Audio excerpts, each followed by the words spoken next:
Hello. Good morning, good afternoon, good evening, good night, due to the time differences. How's everybody doing? One love, always. Um, Welcome, everyone. So, today's program is going to be. Hello, Brother Vasco. How are you doing? Good to see you. I'm just trying to uh, share this and invite other friends and family members. So, everyone is welcome to join in the conversation. There's no right and wrong discussion or opinion. We are all entitled to our opinions. Your personal opinion or whatsoever works for you. So the topic, every time this happens, I'm trying to send it to some people, some friends, but it's not going. So the topic is, what are the highest and the lowest points of your life? You can share your personal experiences or things that you have seen personally with family members, friends, or you have come upon on social media.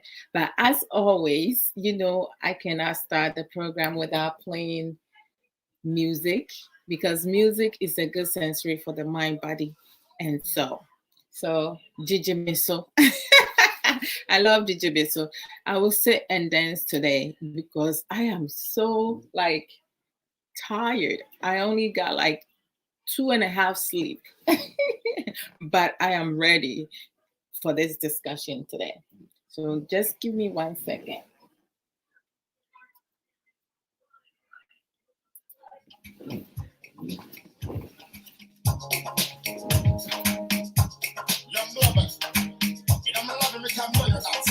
Oh, miss so much.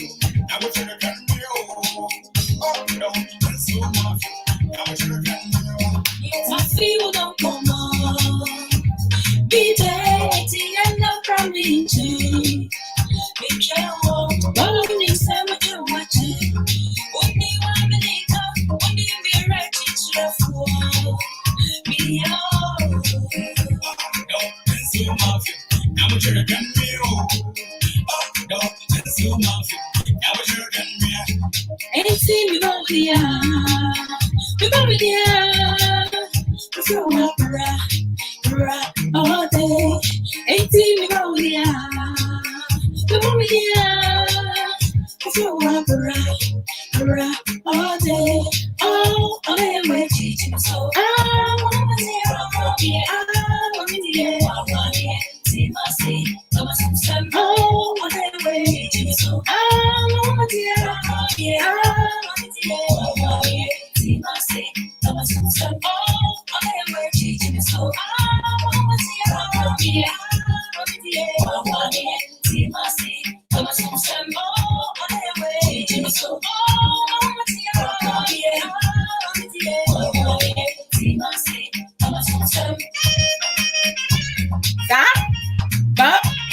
Hey, yeah. Asaboni Kumasasi, no dance will kill the earth, eh?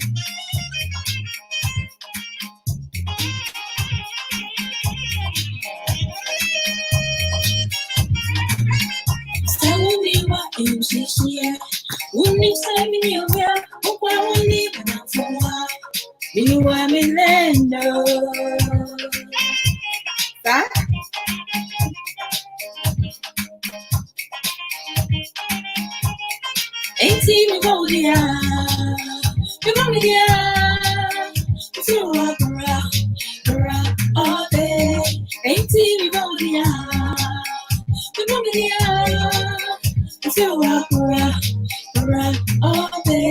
all day, we're teaching. So I want to hear,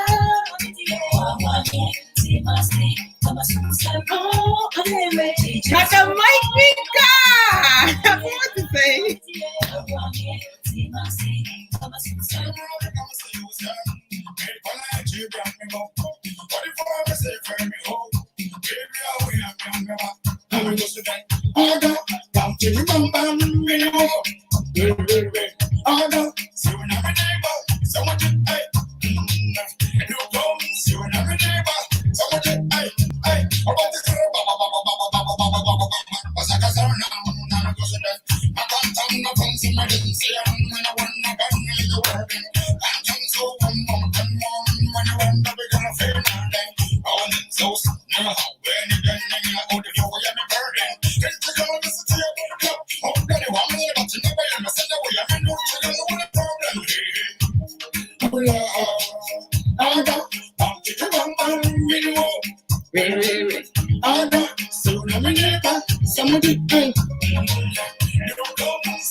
Hello, my dear Vincent.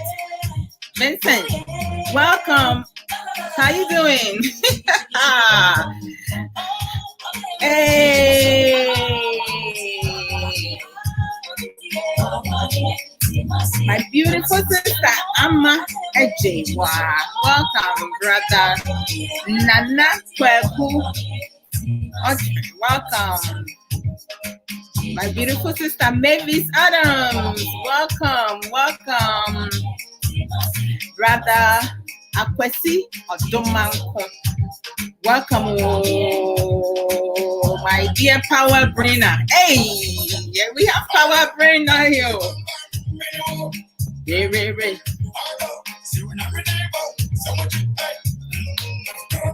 Brother Michael, welcome. Hey.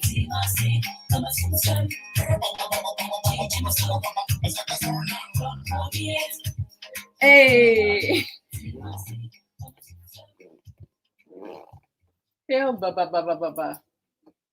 Okay. So good morning again. Oh my goodness. So the topic again is, what are the highest and lowest point of your life in abrabo munsel, in life issues?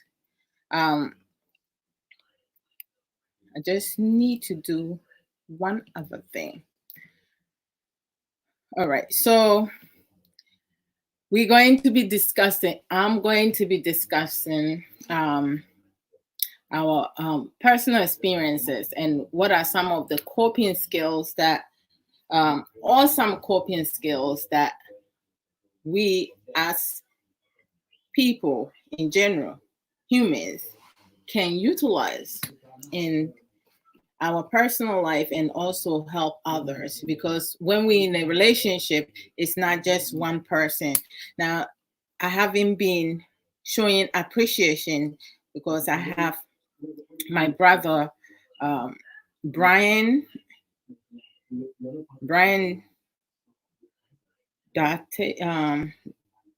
Date from Pond, who did jingle for me, and the jingle, which is very descriptive of me and what I'm about. So I need to play that also.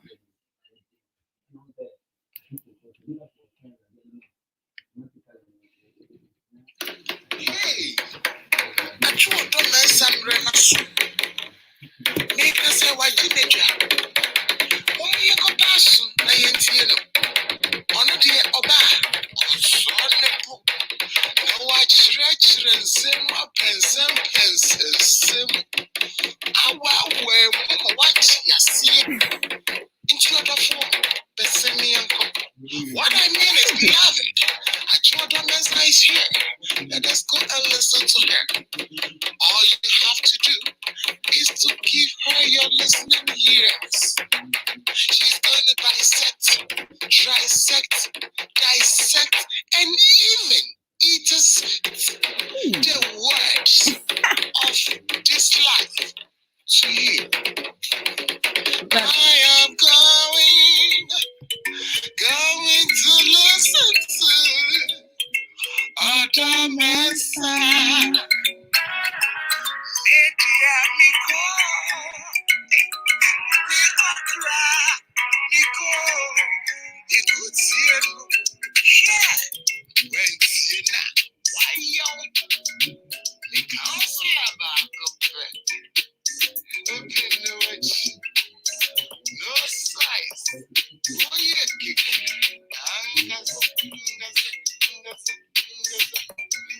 Sapapepe, miye kikim, ankasa.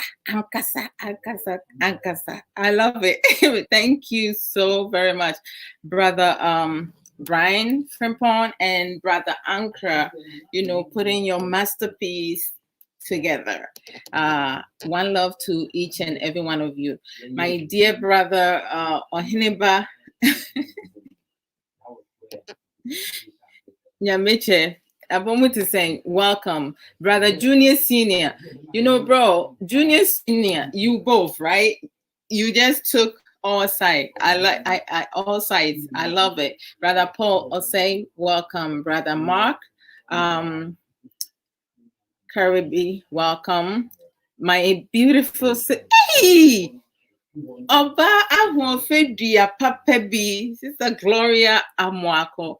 How are you doing? About to say, I welcome everyone, all my friends, family members, followers, supporters, and those who just come on to see what's happening and then you opt out. I welcome every single one of you. Let me take this opportunity to wish happy advanced Mother's Day to all the mothers out there and all the big sisters and aunties who have taken upon themselves to take care of a family member, to be a mother to a family member who does not have parents, orphans, and also their parents are not at the time with them because they have traveled abroad. So enjoy yourself. It's not easy to be a mother, but there's so much work. Parenthood, motherhood does not come with a manual as to what to do, what to say. When you have multiple children, many times, you cannot have one way of approach to direct your children, because with some kids you have to use redirection, some kids you have to use prompt, some kids you have to use reminders, other kids you have to use directive statement. You have to tell them what needs to be done. With some, you have to give them hurdle help. They cannot do it. It don't matter which way you break it down for them. Some children, they need to know, they need to have visual, a schedule visual, like having structure routine for them.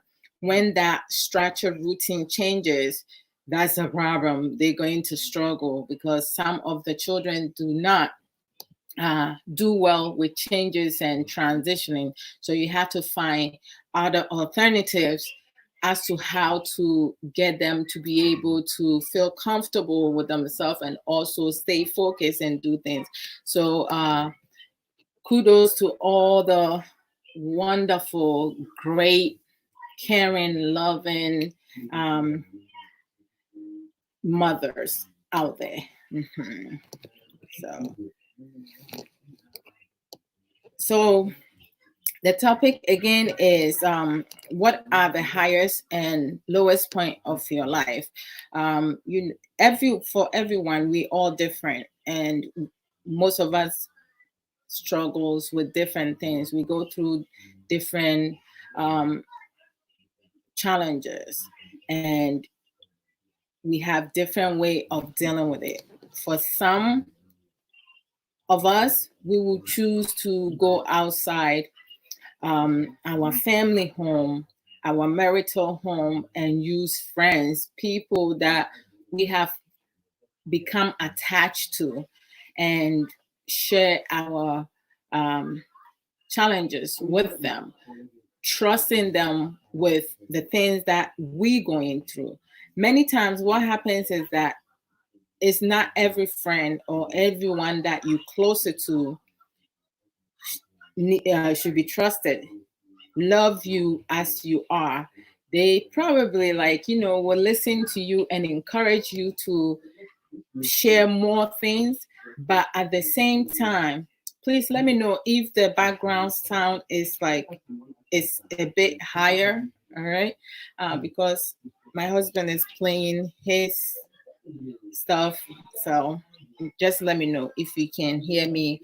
The background sound is destructive because I'm getting distracted. Brother Paul, Winnie, welcome. So, like, we most times with people closer to us, some of us trust too easily. Some of us, we are very mindful as to the people that we tell our story to, or we share our difficulties, our personal business with. And we have some people, they could be family members or friends outside or a coworker that we are so close to that we might be. Okay, please, can you turn down your thing a little bit? Thank you. So they're closer to you, and you will share some information that you don't even come around as a wife or as a husband to relate that with your husband or your wife, your partner. You are more inclined because your partner might be the person who has brought you to your lowest point. Excuse me. Kay. Excuse me. I think he fell asleep. Give me a sec.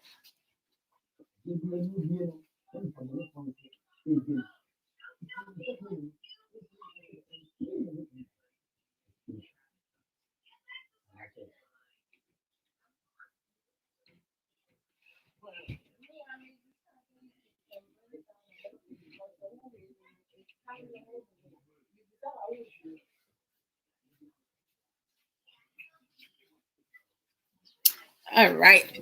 Sorry about that. That I have to opt out. I apologize because I had a background. It was distracting me and everything.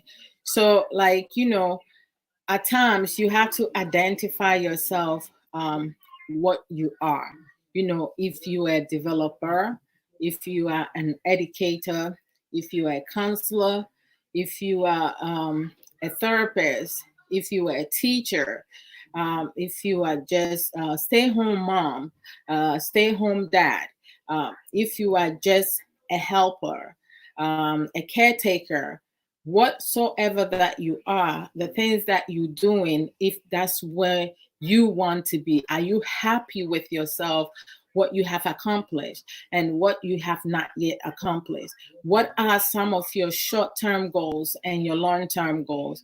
Your short-term goals, doing something to sustain yourself while you pursue your long-term goal, and how long you're going to give to yourself to pursue your long-term goal. Is that a realistic thing to be? So therefore, like, for me, my highest point in life is to have a successful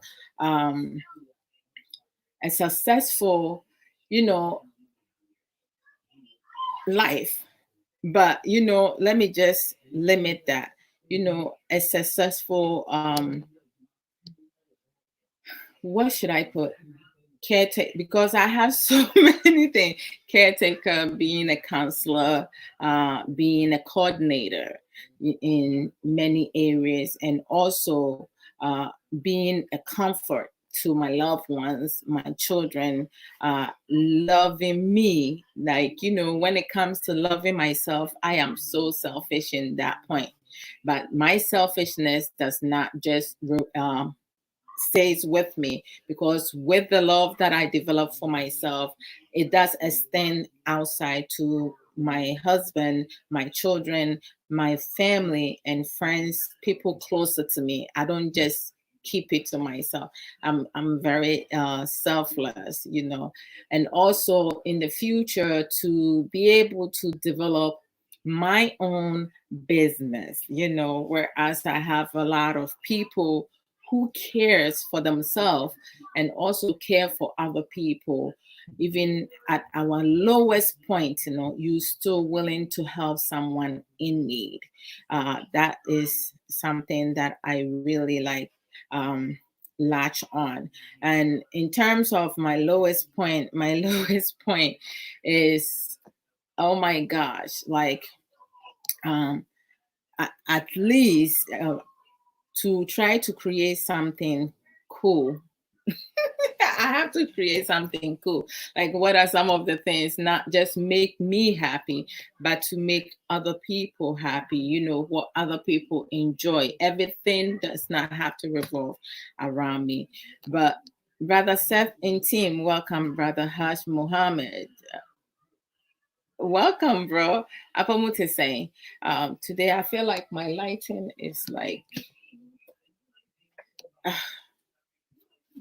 the way I have this angle, I don't think the lighting is like showing much of me. Let me put it back where it was.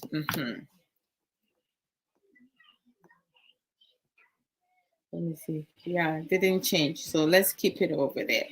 But the one thing that I'm mostly focused on is I want to be a good, loving, caring, successful mother, a wife, a sister, an auntie, and a grandmother. All of the above, you know, to be able to make a big difference in people around me. Like, hey, Sister Olivia Glenn, Apomuti saying, Oba Tuntum Ahmo Fedua. Welcome, sis. Mimiwakwaba. Let me see, Sister.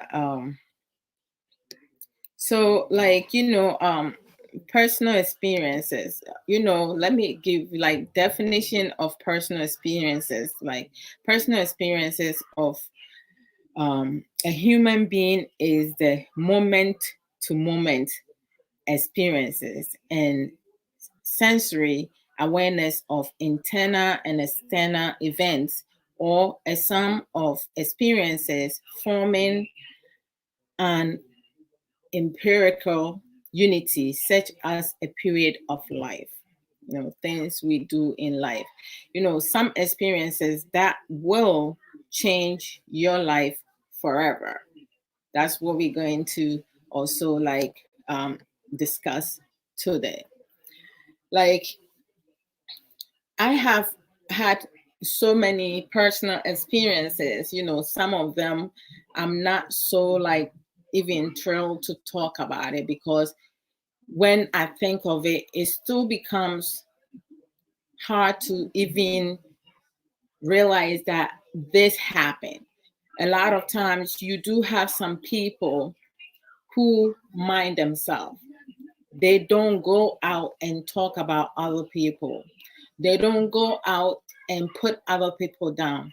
They do not make it their business to call other people, to tell people other what they have been told. Like, I have so many friends and family members who had confided in me, and it stays with me. I do not bring it outside.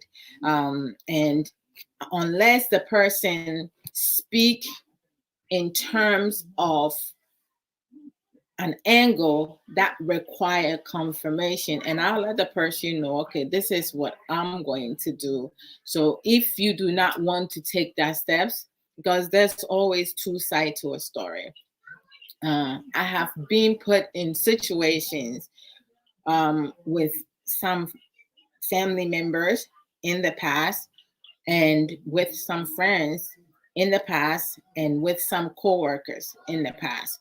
And in each and every one of them, I did not even knew it was happening. I did not want to be put in that situation. But the worst thing and the lowest thing that can happen to you is when you have not said anything or done anything, and you are being blamed or being accused of doing something that can ruin other people's life. Um, in life, I have learned to trust me personally. I need to trust me. The mirror has become my best friend.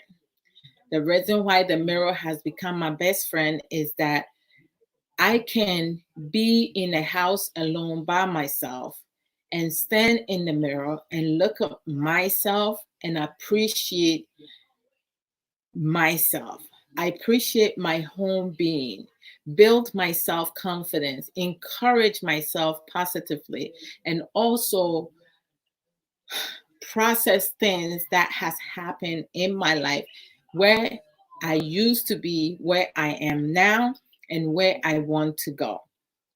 People that I want to invite in my life, people I want to get closer to me, and people that I want to keep them at arm's length, and people that I want to keep them as far away from me. And all these are my decision. And also, if I am unsure about something and I'm not really in a place or know how to approach the situation, I need the mirror to stand there and practice. How do I raise a concern? How do I address situation when there is a confrontation? How do I de-escalate it without escalating it? Should I say anything back when one disrespect me, or another person say something that will require me to respond in the moment? Is that the right time to speak up, or is you need to like take a breather, or trying to reason with the person, or do you need to go directly and deal with the situation? I came to trust me and not rely on human beings, because human beings will disappoint you at the last minute. When you are in need of something, that is when they will disappoint you. Welcome, Bishop Michael Abuajigansa. How you doing? Good morning to you, but you is afternoon, so good afternoon to you, Bishop. Bishop greets myself and everybody else. Brother James Boadi, welcome. I have to go in the other side because I need to see the names on that side. Okay. Hey, brother Tozia, KDB, welcome. How you doing? So, like, most times, you have to make a decision as a woman, as a female, as a wife, as a girlfriend, as a man, as a husband, as a single man, as a father, as a mother, I forgot. Whatever that you are, you have to make a conscious decision, people to trust. And there are some people that you may even lay in bed with that cannot be trusted based on attitude and behavior that they display around you and when you go outside. Because we do have some men and women both, and I'm speaking on both sides. I'm not speaking just one side. Being a woman does not mean that, okay, if a woman is doing wrong, I have to support that. No, I will never do that, because I am a neutral person. I have to stay in the middle. If I need to shift to the right, and I will give my reasons to shifting to the right. If I need to shift to the left, I need to give a reason. I will give a reason because that's what I choose to do as to why I'm shifting to the left. Because many times, you have some women, some men does some horrible things, unacceptable things, but yet what we do is we accept it because that's what society or our community is receptive to. They used to. No, no, no, no. As time goes on, I was 0 years ago. Now I am no longer 0 years. I am in my late 40s. Being in my late 40s, like as time goes on, you have to learn something as you getting older and older. You become mature. How is your maturity? Maturity, like we have different levels of maturity, and we have different understanding and emotional intelligence when it comes to maturity. Let me send this link to my brother. Oh, Brother Mike Mika, I'm sending you the link, okay? So if anybody wants to come in, I'm sending you the link, Brother Mike Mika. Then whoever wants me to send the link, I'll do that. Let me send this to Sam. Sam.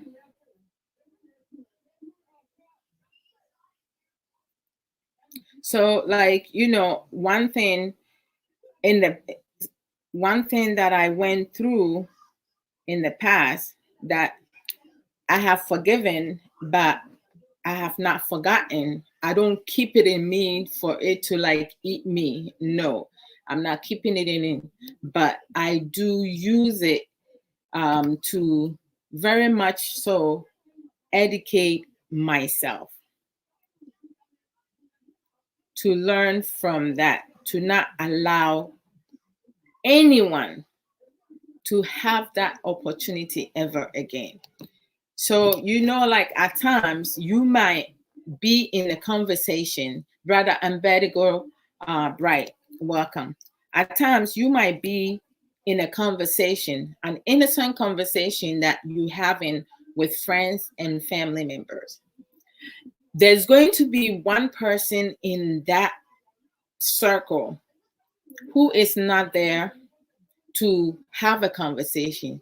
They're just there to start a conversation, bring a certain topic to discuss, and they will only latch on to what you are saying, you alone. They will single you out because they see that in your life you are being successful, you're doing everything right, and you don't get yourself in situation that they get themselves in. And because of jealousy and enviousness, and just pure evil and wicked, they will latch on to the things that you are saying, and then they will leave that discussion and go around and tell a family member or a friend or someone they go to church, work with, that this is some of the things that you were saying about so and so, even though the message that they will carry will be totally different from what you said. I have been in that situation, and it was somebody that I trusted, a family member, blood. And then you have the other person was someone who was married in the family, came from outside and is married into the family. And boy, oh boy. I mean, like, talk about being put in a situation like you sleeping and your legs is like outside, I could not believe it when the situation came to me. I was like, how did my name even ended up in there? And it caused conflict and friction in the family division, and up to today, there are some family members, because of that incident, that we no longer speak. We don't talk with one another. We don't call each other, which is not healthy. But I will say hi, they will say hi, but you don't know what they're thinking in their head, and you don't know what I'm thinking in my head. I learned I am not going to say anything if I don't need to say nothing. Family is family, no matter what the circumstances and situation.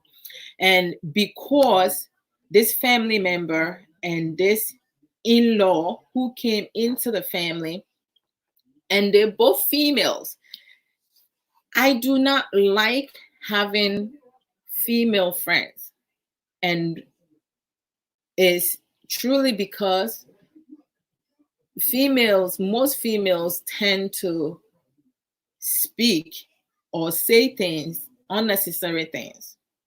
It's like they want to be like, they try to insert themselves in family members. So in order to do that, they have to resort into gossiping, lies, dishonesty, manipulation, and use other people. Now, the woman that came into the marriage, she even encouraged my family member, one of my cousins, to feed more information. So every time you are home talking to this person, you talking to a betrayer, a traitor, someone who will come, and at times you don't even think ill of someone. You just talking to the person, will bring a name or someone, and you will just talk, and they will start asking questions, like being naive and stuff. You don't even think about what is that person's angle.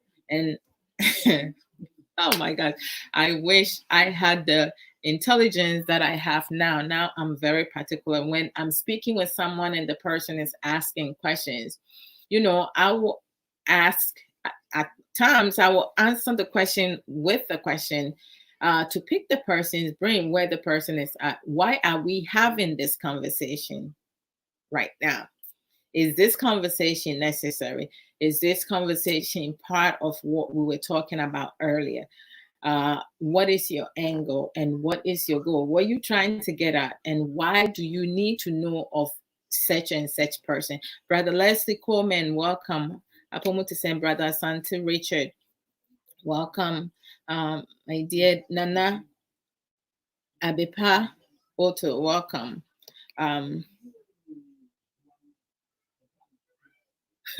So at times, you ask the person, "Hi, bro, how you doing?" My junior brother Samuel B. Mensa is here. Samuel, you have to. Good morning, sis. This is deep story, very interesting. You see.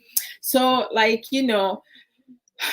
you have the person comes and start. So just be aware of your surroundings. Be mindful. Let your brain work. When you have a family member, a friend who always coming to you and bringing a certain person's name into the conversation, no, they there to collect information and go and make it look like you the one who is there to ruin the person or gossip about the person. Ɔno ne kɔnkɔnsa a wɔrebɛdi no, ɔbɛtu saa kɔnkɔnsa no ahyɛ. I mean, I have been put in a situation where I was like someone who does not put food in my mouth, someone who does not clothe me, someone who does not buy my shoes, someone who did not pay my school fees or my college tuition, someone who do not give a crap about me, but we are connected because of blood, or we connected because of marriage, stood up and looked down and spoke to myself and another family member in a disrespectful way, like we were not human beings, that we were not important. And at times, when you have your hands in somebody's mouth now, there's nothing you can do. You just have to keep your hands steady because you don't want to be bitten.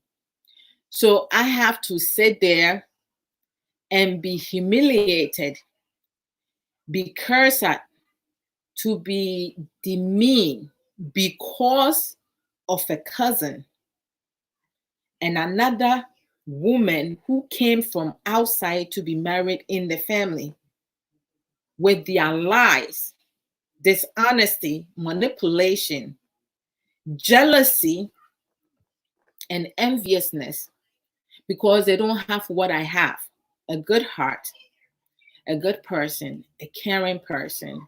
And I don't know what they saw at the time in my early 20s. I don't know what they saw, but whatever it is that they saw, they needed to cause some type of friction, or cause some type of chaotic, or cause some type of event to be accepted in the family.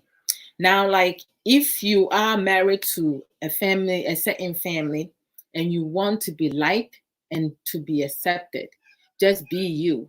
And if you have bad characteristic, learn to change your poor span and your bad characteristic. If you're a thief, you teach yourself to stop stealing. If you are a liar, you teach yourself, you encourage yourself to stop speaking the untruth, something that is not true. If your mouth will be bothering you because you can't close it, put food or water in it. And it was so difficult to see someone. And that day I realized something. The person, the woman who stood up and speak to me as a young woman and another family member in such a despicable way, I used to look up to the person. I had so much admiration and respect, and all that just came out, and I tossed it away. And my legs started shaking, because there is to say, like, snakes are afraid of humans. The ones that I know in the forest and in the farm, when they see humans, they will hide, or they will try to run away. They see that you see them, they will like trying to get away, because they're fearful that you're going to kill them, or you're going to kill it. And as human in reverse, we afraid of snakes. Most of us, somebody will say that I'm not afraid. I am afraid of snakes. When I was little, I remember I was going to the farm and I saw a snake go by the road. I stood there with lunch, still holding on to lunch. I stood there, and for my uncle, some of my uncle's cousins came from the farm. They were waiting for the lunch, the food. I refused to walk on. I just stood there. I was too naive, too young. I was like 11, 12 years old. And I'm thinking the snake will come back and go on the other side. Oh my gosh, it's so ridiculous. And my uncle, one of my uncle, may God rest his soul, he passed on. He was such a good uncle, caring. And he used to say, like, we will remember him when he passed on, because at times we're not appreciative when we have someone dear to us, being alive. We don't see the importance and importance of that person, and we're not grateful. So he came and he saw me. He was like, Adwoa, what are you doing standing there? And I was like, I saw a snake went by, so I'm just waiting. He was like, waiting for what? And I was like, I was waiting for it to like go do his business and come back to do whatever. He was like, so what if he comes back and he comes back through where you standing? You that lunch, food, everything that I was holding, they all went in the air. It was flying everywhere. I just dumped it and took off. I ran from there all the way home because that woke me up. Like my basic fundamental sense was not working at the moment. It was like inactive. But my late uncle, Nanafuri, woke my mind up. It was like, So when the point I was making is that snakes are afraid of humans. Most humans are afraid of snakes. Unless you step on a snake tail, it will not bite. It will not bite you at all. But there is Samuel. I don't know which snake, but there is a kind of snake. I'm not sure if it's a cobra or something. A type of snake. It seeks human. It's not fearful of human. I think the one that is it anaconda? Anaconda can swallow humans, so they're not fearful of humans. Oh, just talking about it, my skin is crawling. Like I just had like chills all over me. So, like, as this person was speaking down on me, cursing, like with like a really nasty attitude, my legs started shaking underneath the dining table because I was like, this is enough because everything that I'm being accused of, I did not do it. It's hearsay. Someone went and put words in my mouth. I did not say that. I did not say that. That's all coming from these two individuals who have time because they don't have business to sit and plot all this untruth, dishonesty information just to divide a family. And shoot, if you are someone who married into a family, don't go over there and cause problems and cause frictions just for you to be liked, kissing people's ass when you're not supposed to. I mean, my goodness gracious, why do people do that? Anyway, my legs started shaking, and my mother and a family member stepped on my foot because they know me. They know me. Unless you come and cross me and do things or say things that really, really, really, really, I know what is being said is not fact, I also will retaliate.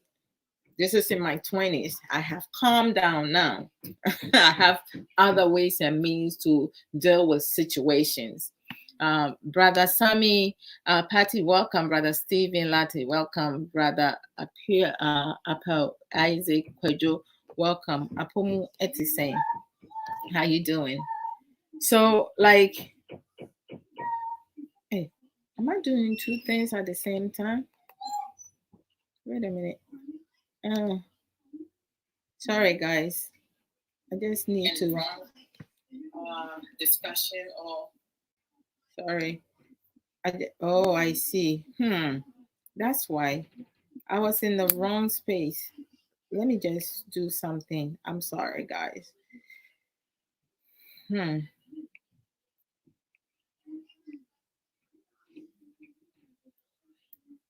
Didn't I just share this? Oh my God. I did not.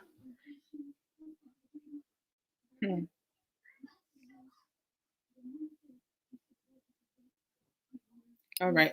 Let me just do this because unbelievable. I thought I was doing that, but I am not. That is so bad. now I can do this. Sorry. So, like, you have, yes, I did, but why couldn't I see before? Oh, come on.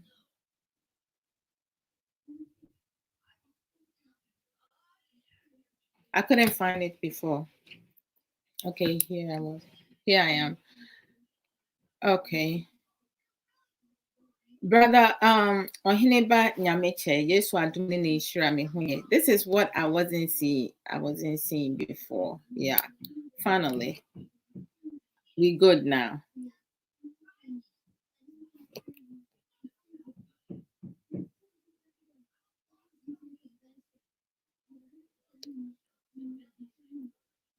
So, and in living,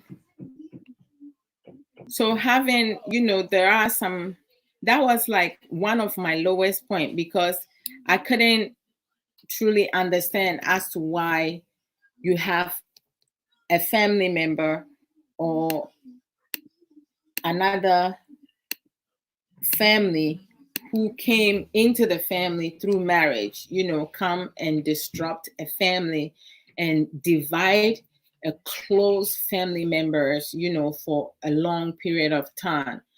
It baffles me, and it blew up my mind.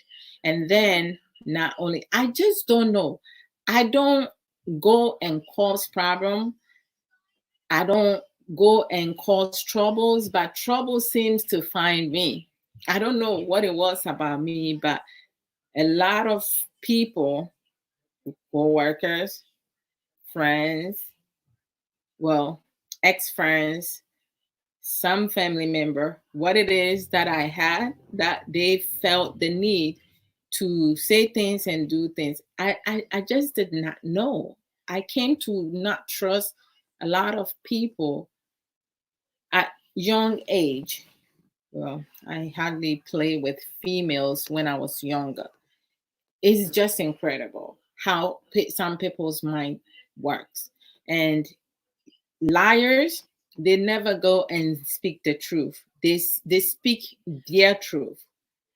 Their truth is what they speak, and it's really sad. Now, let me give. It's hard. I have to finish that and then go into starting over, because those are some of the things that, some of the experiences that one can use to change their life forever. And then, having to go into relationship, some of us have been heartbroken. It's not fun to be heartbroken in some ways.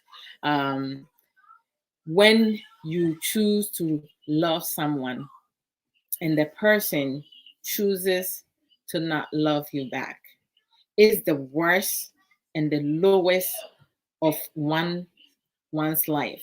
I mean, it's not the worst thing in the world for some people, but when you living in the moment, it's the worst feeling that you can have, because you love the person and you thinking, okay, like, how did I not see this? The one thing a lot of people do not realize, some women and some men do not realize, or some women and most men do not realize, when you profess your love to someone, or you like someone, and you encourage and convince the person to be with you, because you're going to love them and cherish them in every way possible, take care of them, knowing full well in your mind that you don't care for the person. You only are with the person because of the family that the woman or the man comes from, because of the money that the man or the woman has, because of material things, or because of physical appearance or property.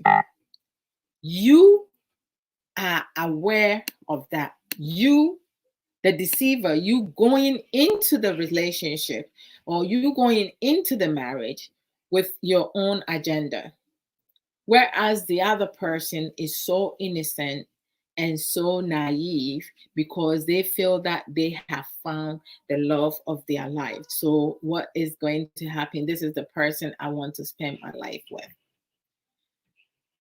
There are a lot of women and a lot of men, when you are truthful with them, they will end the relationship or they will not even approach you.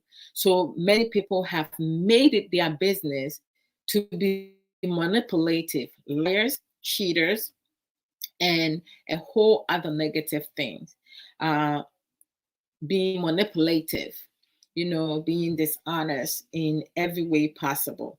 And they're going to stay in the relationship or in the marriage until they achieve, they receive, they accomplish their goal or their agenda. Then they're going to drop you like it's hot.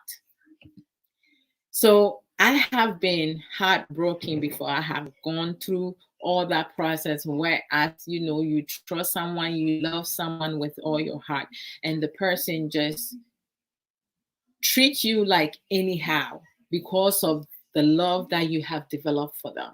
And like at the age of 25 to the age of 29, I would say 21 to 29, I was so naive, very naive. I was so innocent.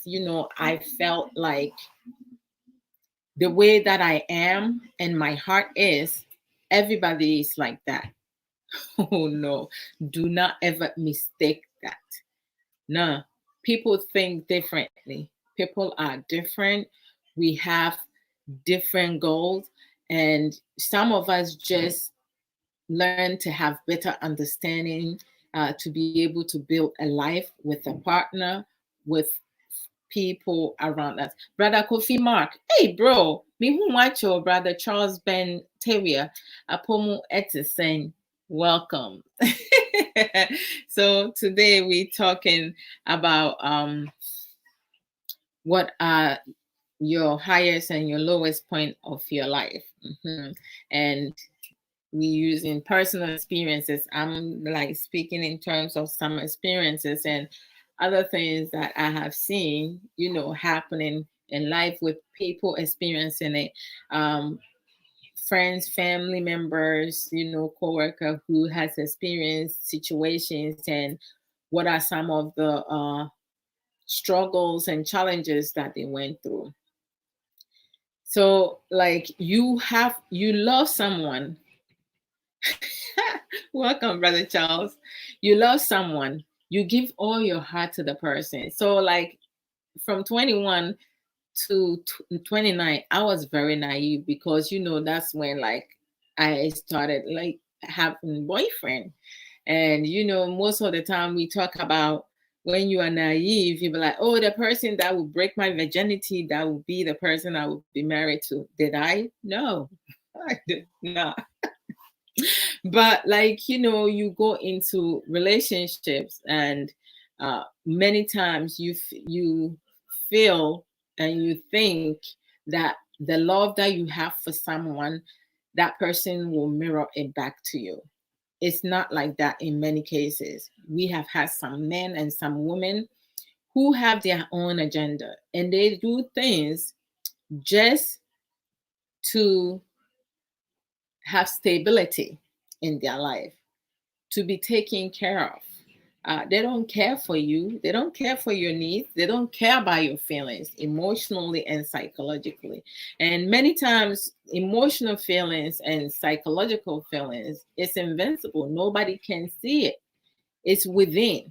Unless you open your mouth and you speak of it, before people will know what is happening. Some of us women and some men do not realize that the little things that they do, or the ignorance things that they do most of the time with their partners around their loved ones, it affects them. Some of them may feel like, okay, well, I didn't mean to do that, and I made that decision, like it wasn't to hurt you. But the decision that you made that decision based on your feelings without thinking about how it's going to affect the other person. And we are where we are now. Why is that? Because most of us, we don't care. We simply do not care. We only want self. The selfishness within human beings is too much. Be selfish in loving yourself and then transfer that outside. Don't be selfish in looking for stability. You have a lot of women who are back home who will be married to a man abroad, and then they come abroad, and then they plan their fee, they have their ankrata, green card, no more. When you have a child with that person, once they have their green card, you have a child with them, you in trouble because they learn that child support abroad. You in trouble. They're going to use every little thing to make sure that they put you through hell. And vice versa. There are some men who also allow their woman to bring them abroad, and then they too leave the woman. It's not just women doing it, it's both men and women doing the same crap. And then you have some men, single men living abroad.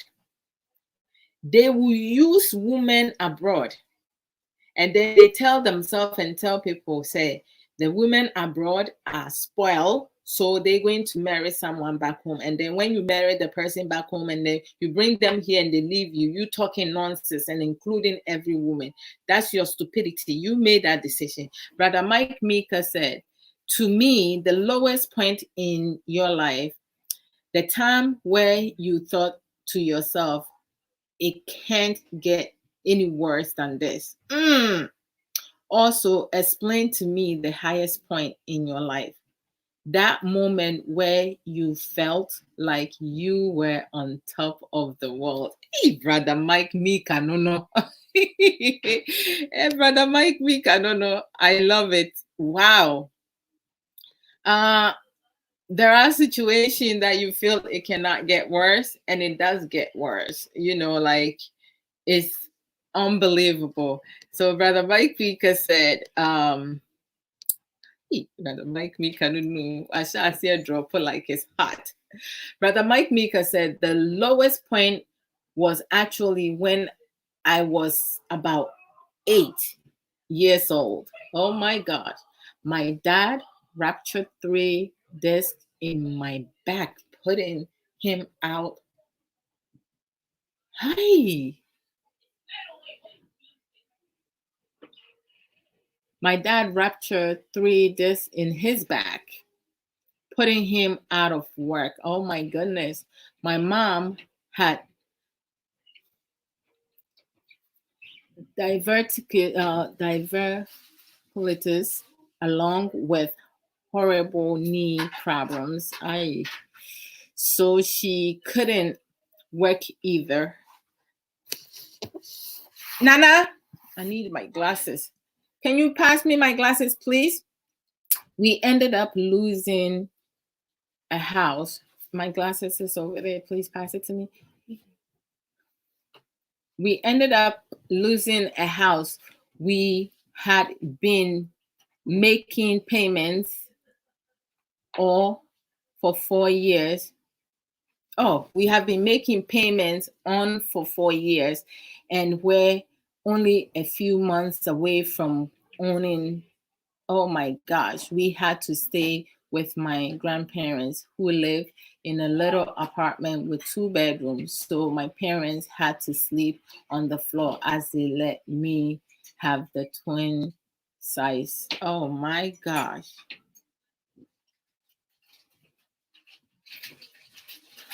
Twin size bed in one of the bedroom. Oh, I'm sorry to hear that. I mean, like so many people have experienced the lowest of the low. Yeah, Brother Mike Mika, like, sometimes situation happens, and no matter what you do and how you work it, it get worse. And I just feel that in life, with some of my experiences, you know,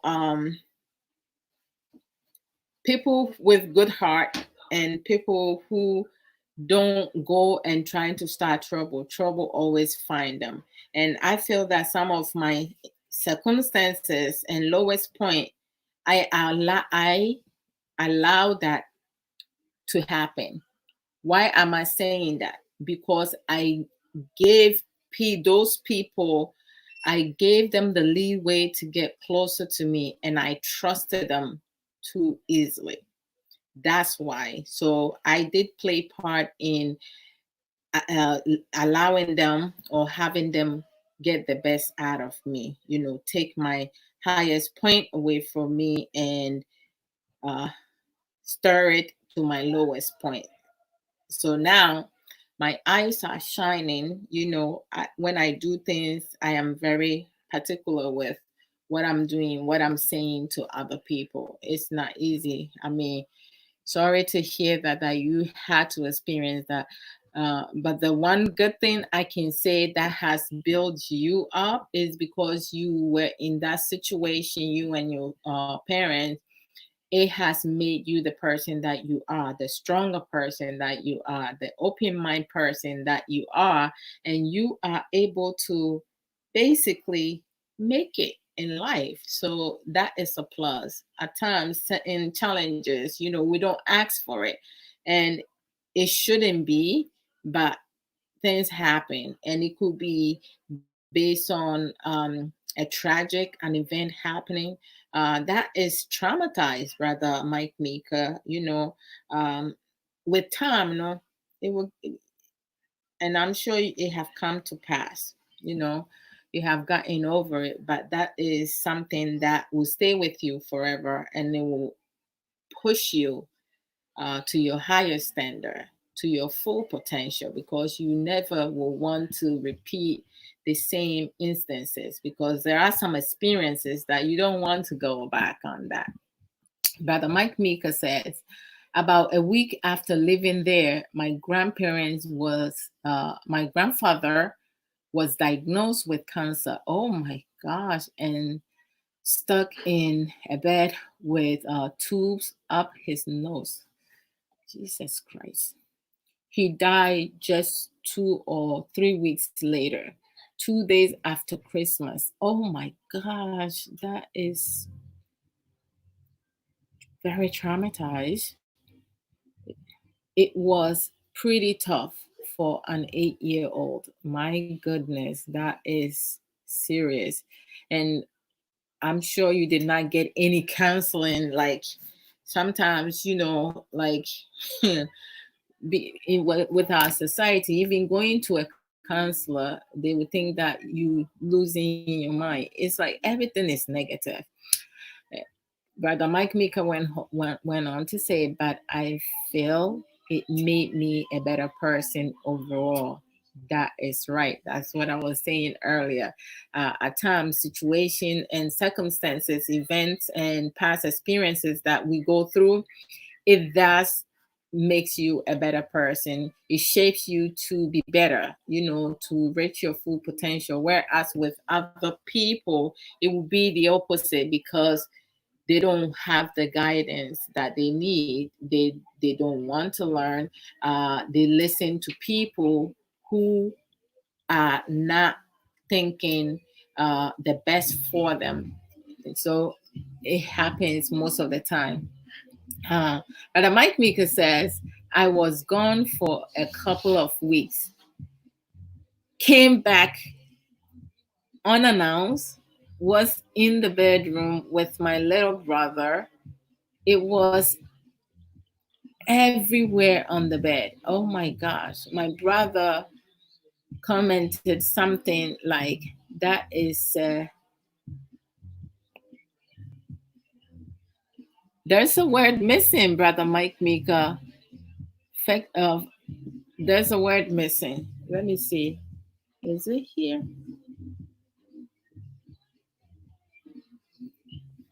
Let me see. There's a word missing there. So let me see.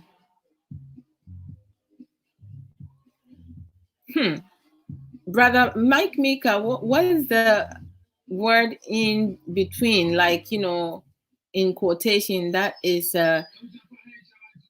often of come on close quote. I don't know what that one is because I feel like there is missing a word, and I'm not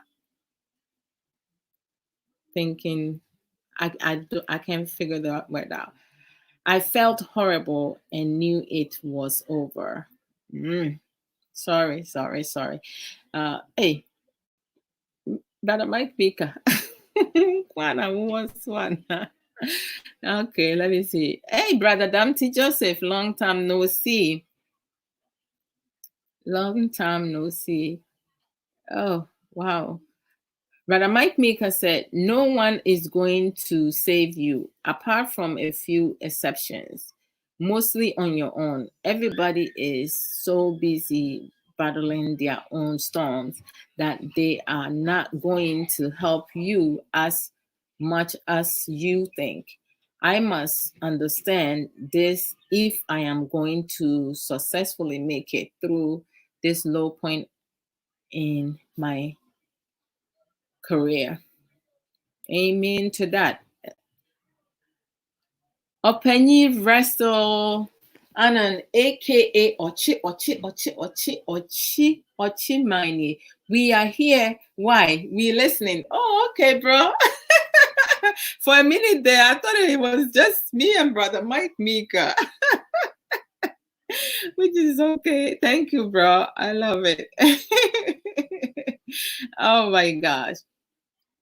I mean, like, oh my gosh, we all have a storm that we battling with. But Brother Mike Mika, I kid you not, you said it everything in one comment. There are some, like, in life, one has to stand on their own.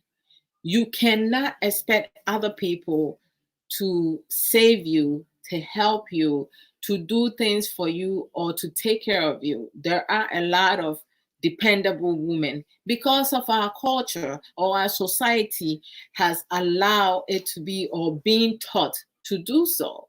You have a lot of women when they go into marriages, they're expecting the men to do everything. But you have to realize that you can ask a man to do everything and then ask them to support you, to help you do your responsibility. But do we really each have different responsibility, or we have equal responsibility to build a successful life, a happy life, a long-lasting life, like a caring life? Are we supposed to share the responsibility?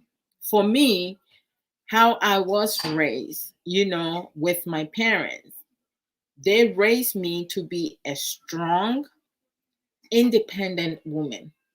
No matter what situation that comes before me, at me, I have to figure it out myself. If I have a family member, if my partner, is in it with me, then we have to sit and discuss it, have a dialogue. What are some of the ways? Find solutions to approach it, and also have alternative as to how to go about it. If plan A does not work, should we just adjust something in plan A, or we drop plan A and go to plan B? At times, it's easier to start over, right? Starting over is not easy. I'm going to go into starting over, but I want to put one or two things in there. So before Brother Mike Mika started making comments, I was making a point about with people, women and men alike, going into relationships, no having agenda, because the man is in America or is in abroad. The woman is in America or is in abroad. The woman is coming from a rich family. The man is coming from a rich family. The man has established themselves. The woman has established themselves. There's always someone out there, a man and a woman, who is always going to come with their own agenda in a relationship, yet they don't care for the person. I kid you not. There are some women out there, women who are married to a man who is living abroad, and the man will try to have their wife or their girlfriend or their baby's mama start a business. And when they have conversation, the woman will have the nerve to say, Bugger's wife do not do such business. What is Bugger's wife?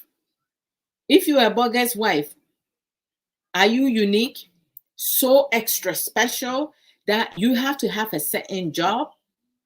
Are you freaking kidding me? We all have to put forth something to get somewhere. You don't start like when you are starting out life. You don't start out like when our mothers or our mother born us. We didn't come out of the womb and we start crying, and then walking and then became an adult. You start from somewhere. You know, before a kid start crawling, they sit first. Some kids, they just take off. Everybody is different. But what is the job for Bugger's wife? You want a big store, a lot of merchandise in it. Do you know how to make the money? To live abroad, snow time, you go through snow. At times you drive in, you don't even have all-season tire, and you get stuck. You have to call the tow truck, your car insurance company to come and tow your car. You're sitting in a public transportation, the bus go out of service because it can't move, and then you are stranded.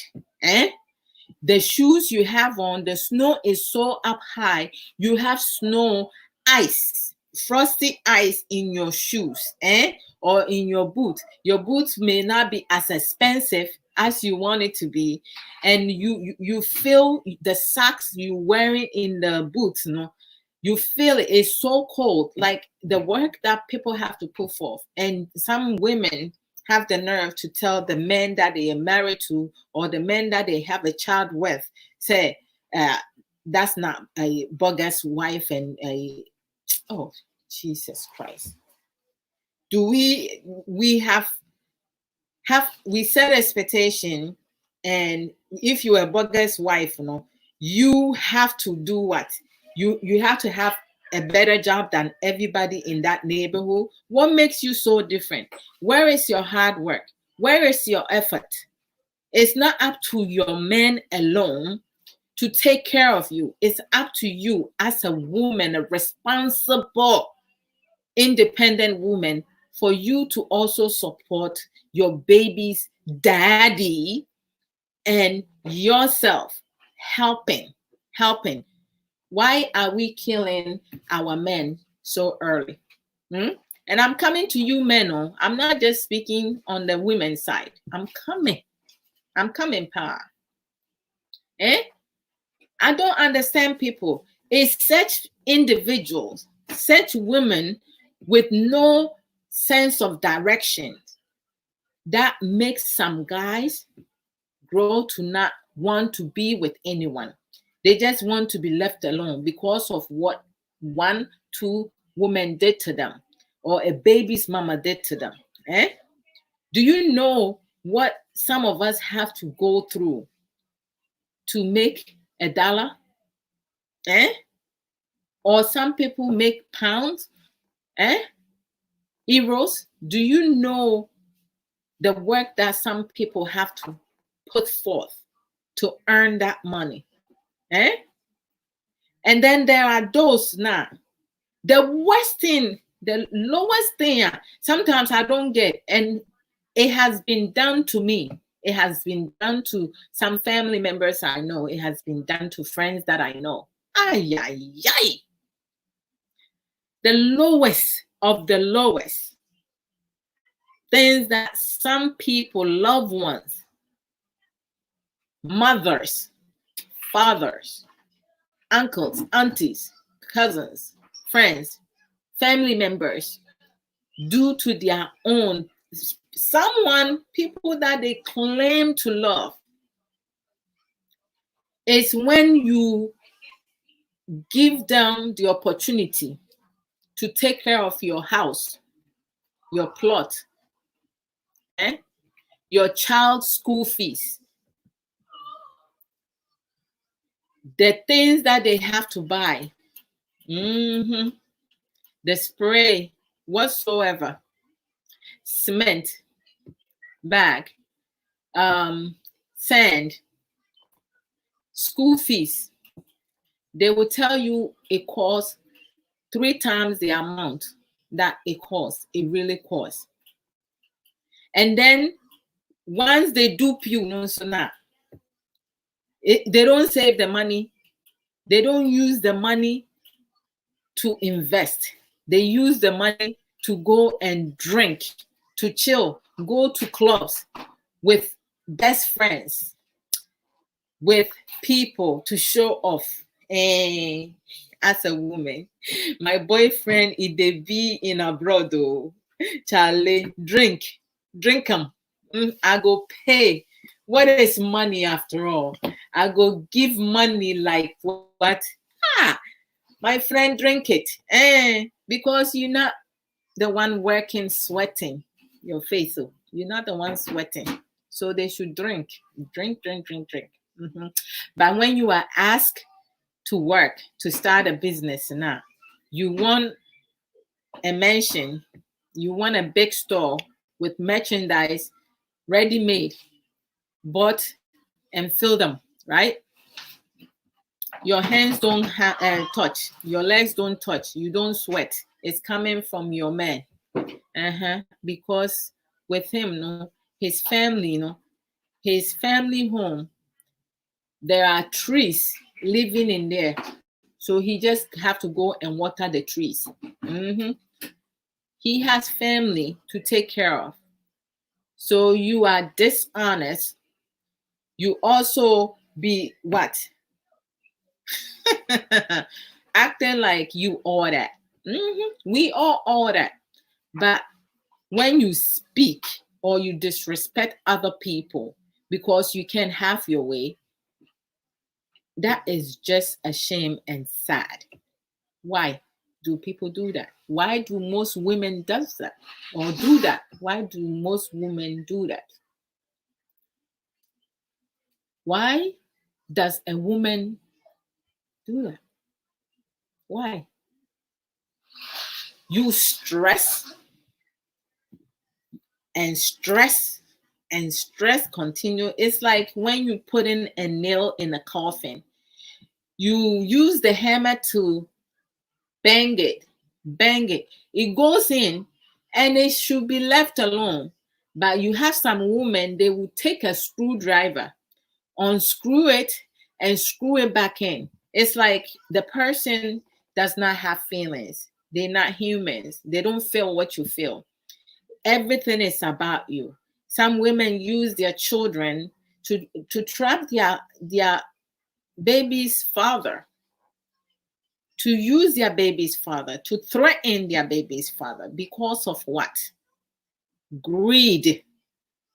Greediness, selfish interest, living a lifestyle that you cannot afford. You want someone to work hard and bring you money. I beg, find yourself somewhere. Learn to work, do business. If you're going to dupe someone with extra triple money, save that money and start your own mansion business. Why? munya ne saa ebeboa mo mma na mo de mo timoto so say mo a mo nsenka mo nenka be ma wo ne wa wo no ono na yese da bia wo ye bibia wo ye boga yire nti no yenya wo den boga yire enye adwuma we nse boga yire na hwa na on de se adwuma ne se no nsem hu ne nsem tantan sometimes kra nsem bi wo honom kra wo ti kra mpa ya na bufo ye mema ne nso na amaye ma adwen se moya akwadworo mo mpa adwuma mpa adwuma nso eduru etwedie a ene no ayi ukwati di bedi twe brana bedi nkwa na unimudi na wuwie nso a you have the nerve to say oh na wo mami ni wunti no adunti na makofa girlfriend wo yire kura mpo anasa wo girlfriend na wo ne neti no wuntimi nhwe no ono no yi sika kakra ma na ade ahwe wata so enso wo twempna fa ho oh my goodness, you know, there are those men who are lazy. They don't take responsibility. They don't do their duty job. They have children with women. They're not married. They just, you know, walking around one woman after another, just shooting. They carry their penis over their shoulders. They shoot everywhere that they go. Yet they can't take responsibility. Brother Benjamin C. Kofi Coleman, welcome. Samuel, I will come to your comment. Why? Let me see, Brother Mike Mika. Okay, let me. Can you rest? Brother George Tete Kubu, welcome. No one is going to save you, indeed, Brother Mike Mika. Monica, sir. Brother Mike Mika said, just like when the aeroplane is spinning out of control and you are about to crash. Lordy Lord. The safety instructions tells you to put your own oxygen mask on first before helping anyone else. That's most definitely, but many people tense their reaction because they don't think they want to help others before they think them for themselves. How can you help somebody if you're not helping yourself? Self-care is also self-care plays in every level in life. Take care of yourself. The same is true for your career. Most definitely, put your career. You have men and women who put their career on hold for their partner, and then when the partner get what they need, they tell you, say, you're not on my level. Charlie, don't get me going today. Not on your level. So who is on your level?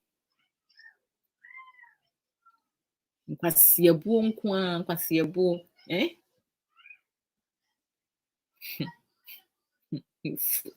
But Mike Meeker said, like always, the difference was the effort I put in and drowning in petty and self-sabotage. Hey, wasn't going to turn around this career low point. True talk.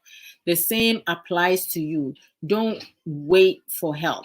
Just put in the work and back yourself.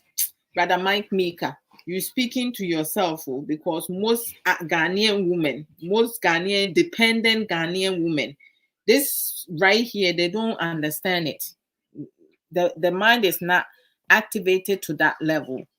So let's move on, Brother Mike Mika said, people, and not just only women, most ignorant, one-track mind, unintelligent men, they're the same spot. How many Ghanaians are expecting the government to save them, the government to do everything? They talk and talk and talk and talk, yet they don't do nothing. What are you doing to help the situation? Yeah. There are some people, they say it's the government's responsibility. Abroad, and yet COVID-19 by now by say, okay, or my end 1200 and look a bit about my accounts, no more spending away because I can't damn anymore. Na enye kitwa. Nana, bring me the spray because I still have some. It's not clean. Yeah, and and that money was gone before it even enter my account. So we have men and women who their body is not activated, has not reached that understanding and level yet, Brother Mike Meeker. But that's a great point. Brother Mike Meeker said people don't care as much as you think. They do they do about what you have accomplished. Hey, Brother Mike Meeker, I kid you not, oh. No, that is fact. People do not give a crap about you. They don't care for you. You have people who will come and talk to you like they care. They do not care about your struggles, what you have, what you don't have, what you want to be, what you copying. Stop copying people, copycats. If you're going to copy someone who is successful that will add on to your life, not take away and make you a useless person and have you settle for less. My goodness. Why? Why do we want people to save us? Our country, our society and community is the way that it is because yemu bia ye tia brochire no. Yes, sorry, bosumi bia ne yesani sika komom. Omu wa ahoden, bebre wa ahoden betimi aye adwuma, but ya spoil them. Ya ma hu say yen no yeni en butai papa bi asi eni so. Yentimi invest it. We live life as we go. We don't think about the future.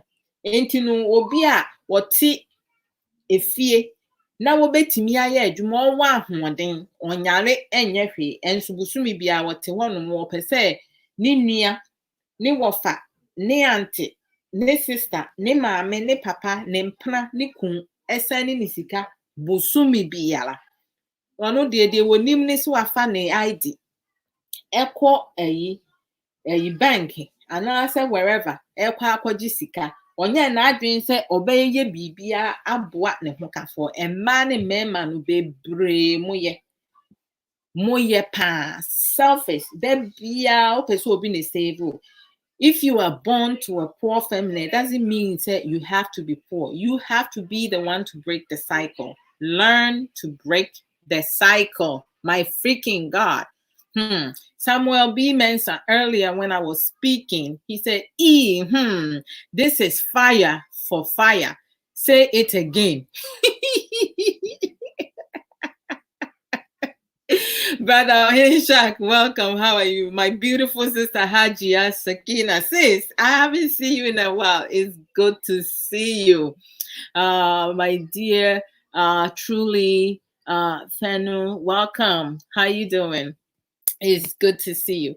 Now, I have spoken about highest and lowest point. I don't even think that I spoke about a lot of highest, but Brother Mike Meeker, spoke of some of his lowest point and his highest point. His highest point, he didn't put my highest point, but some of the things that through his lowest point in life, he learned so many things that have made him the way that he is. My highest is like the way that I am now, learning from your lowest point and, using that to build yourself to be a stronger person and establish a career and establish something in life, with your family, without your family. That is, something that some of us latch on. So going into some experiences that will change your life forever. There are some people, when things happen to them, they say, I will never forgive this person. I will never forget. My brother, my sister, you have to learn to let go. Don't forget things don't forget in terms of holding on to it and making it eat you alive. Don't forget, use it to educate yourself. That's what I do. When I was talking about going through Heartbroken, I didn't finish the story. I spoke about the snake, and then it went to somewhere else. I fall in love before, and I unfall in love. For I care for someone, a former boyfriend, and he was my everything. And at the time, that's what I thought.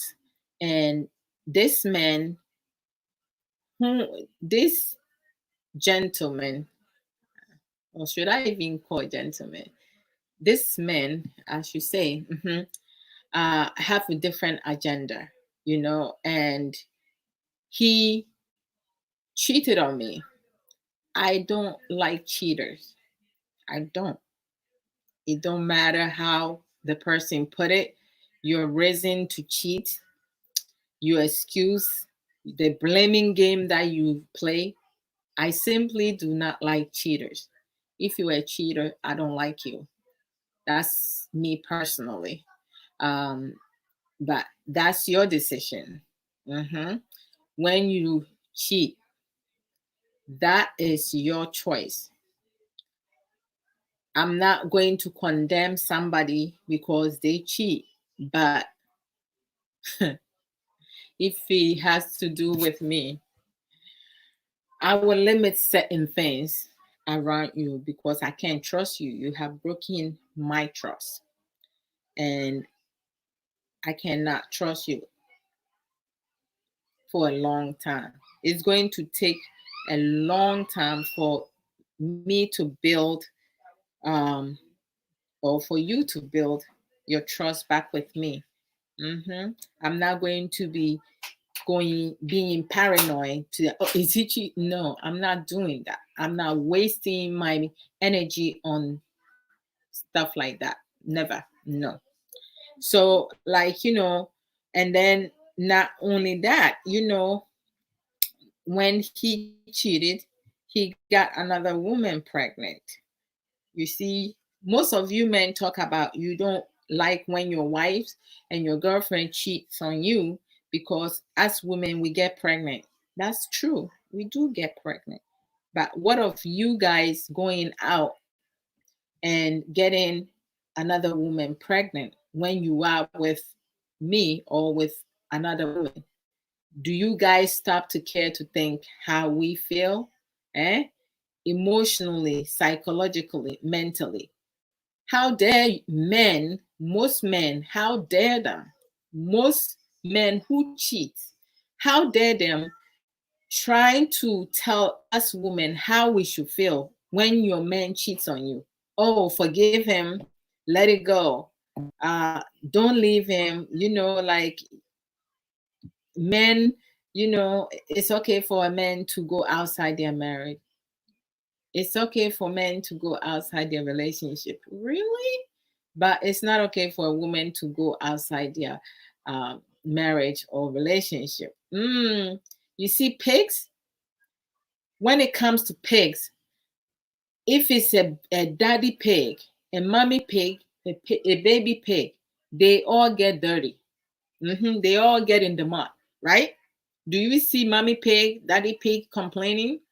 Do you see baby pig complaining? So when it comes to human beings, humans, we so funny. Hi Sly, how you doing?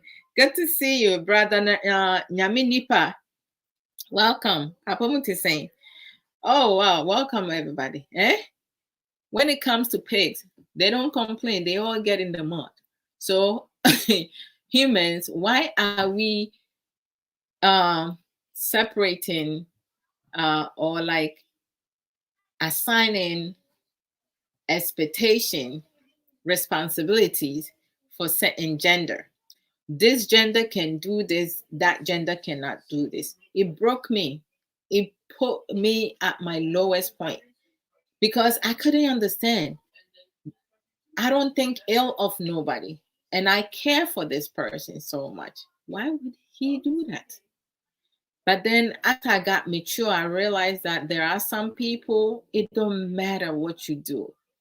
If they don't have feelings for you and they want to use you, they will do anything, everything. So we have to be mature. We have to really sit and think about our decision making. Don't just enter a relationship or get married because a friend, a family member, a schoolmate, a co-worker has gotten married or has a boyfriend or a husband who is loving and caring. Everybody have their way of telling their story and telling their truth and their lies. Eh? So you don't know what that person is going through behind closed door. You don't know what that person is struggling with emotionally and psychologically. Some people truly believe they will understand things in a different. They may not even be in a relationship or in a marriage with someone, but in their head, that's what they feel, which is very sad. So this is some of the things that happens. People, uh, some of us will do things and say things that is not even close to the truth. We do that. So for me personally, with my past experience, I dislike cheaters. I don't like cheaters. If you're a cheat and a liar, I don't like you. Yep. You are the low of the lowest. People who uh, divide, I don't like them because you're not someone that I can trust. I can't trust you, period. You are a dangerous person. So that's me personally. Some people are okay with it. If you want to cheat, do me a favor. Leave the marriage, leave the relationship. Why is my glasses is not cleaning the way I want it to clean? It's not clear. And don't come back. Hit the road, Jack. Excuse me for that. And hit the road. Why? The guy is nonsense, Every time piano, we say, keep quiet, keep quiet. Why? Huh? We all want to be happy. Happiness is not about making the man in your life happy or the woman in your life happy. We all want to be happy. Don't ask your partner to do all the things that you want them to do, and yet you cannot mirror that. What's wrong with you? So starting over, going through difficulties at your lowest point, and most of the times our blessing comes when we are at our lowest point. Never give up. When you are at your lowest point, that's when you hold on to your belief. You trust your own words and you trust the word of God, because I have been there. Most of you who knows me personally and most of you who has followed me a long time, you know about my motor vehicle accident. I have to use it in many instances. Yes, that also incident was one of my lowest point, but look at me now. Look at me now. I am all healed fully. I don't have any problem. I can work my waist, whereas I couldn't, my back, I couldn't move. I can dance, I can move around and do anything, everything. And that stems on my belief and my hard work and my willingness.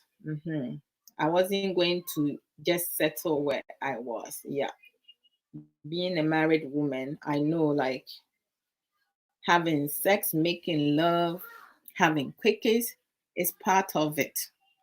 So starting over, you know, one of the hardest things to do in life is to make the decision to start over. When things happen in your life, today, dear, my life is not favorable to me. Maybe the position I sat today is like that what makes it. Oh wow, I should have done it this way, because with this way it's like, ah, wow, I didn't realize that. You see, oh, you see. mm, mm-hmm. Now I have the light.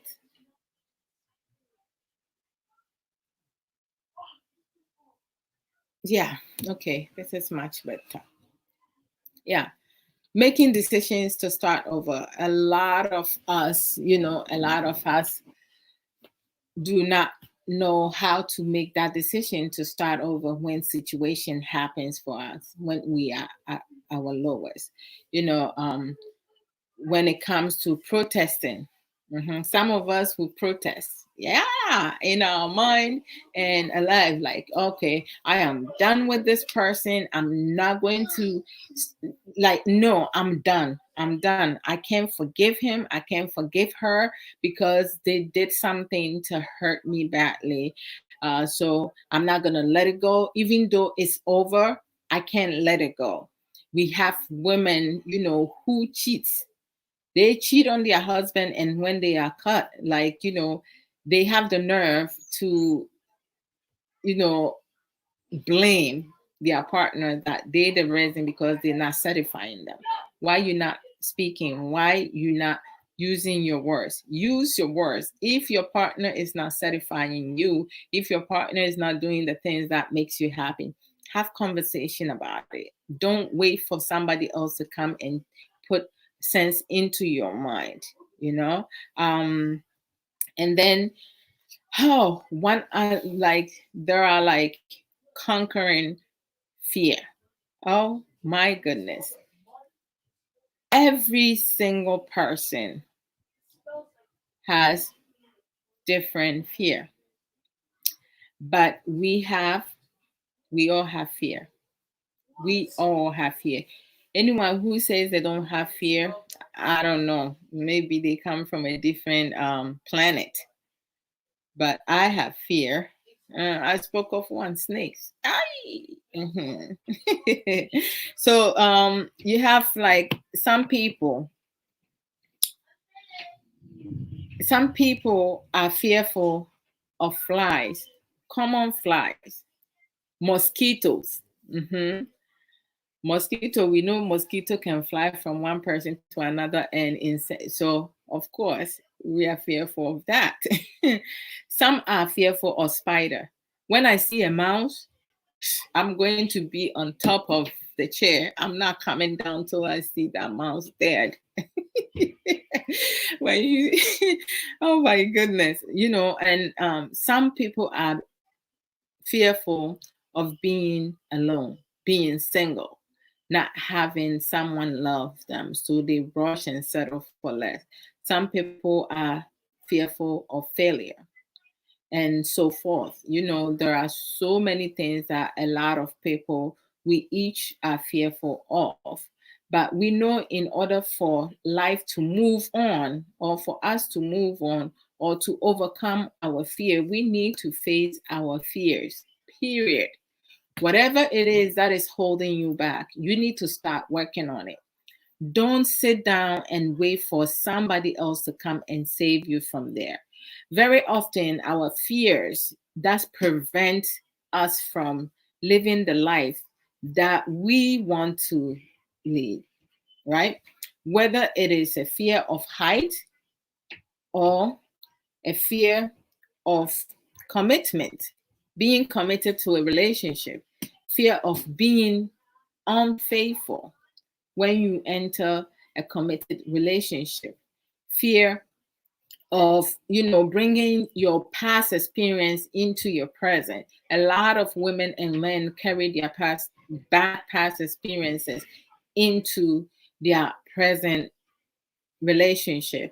Fear of not being the best that you can be, fear of not reaching your full potential, fear of not being able to hold a job, fear of not being able to satisfy the man or the woman that you with, fear of not doing things the way that you want it to be, fear of not having the capability to handle emotional stress, psychological stress, physical stress, fear of not knowing when to make the right decision, fear of not knowing when you make the wrong decision, fear of not succeeding in life, even after doing your all, fear of not being listened to, fear of not being able to communicate with someone effectively, even though you have a good heart.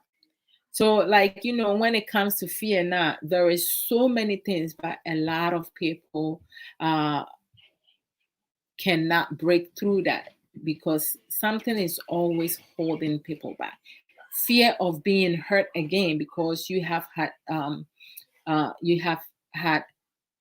heartbroken. You have, gone through a difficult breakup, a difficult divorce. Like my breakup, I'm just grateful that I was able to like start over again because when I met my husband, yeah, I was very nasty, very nasty. When I talk about nasty, nasty, nasty. I was not a pleasant person, even though I had a good heart. I just did not want to put myself in a situation where as my heart will be broken again. I did not want to give love to anyone.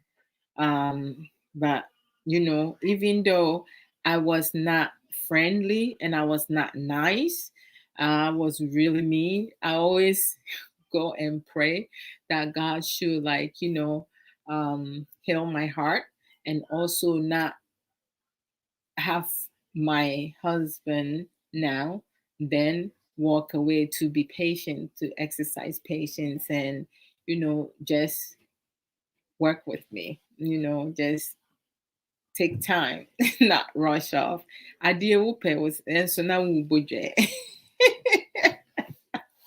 So it was like, I got to that point where I, hey brother Uncle, bro, I forgot to say good to see you.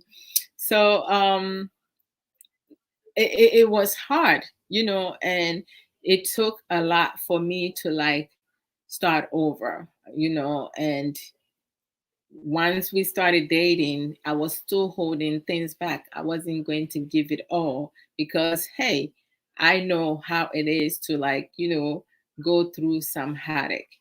So I just did not, I didn't want to give my all. Whereas it gets stamped on it again to pick myself up. It wasn't easy. It took me a while to get back on my feet. But like, God, open the way. I am just grateful that He did open the way for me to be able to basically have this now, have the life that I have now. I cannot, I, I don't want to change anything.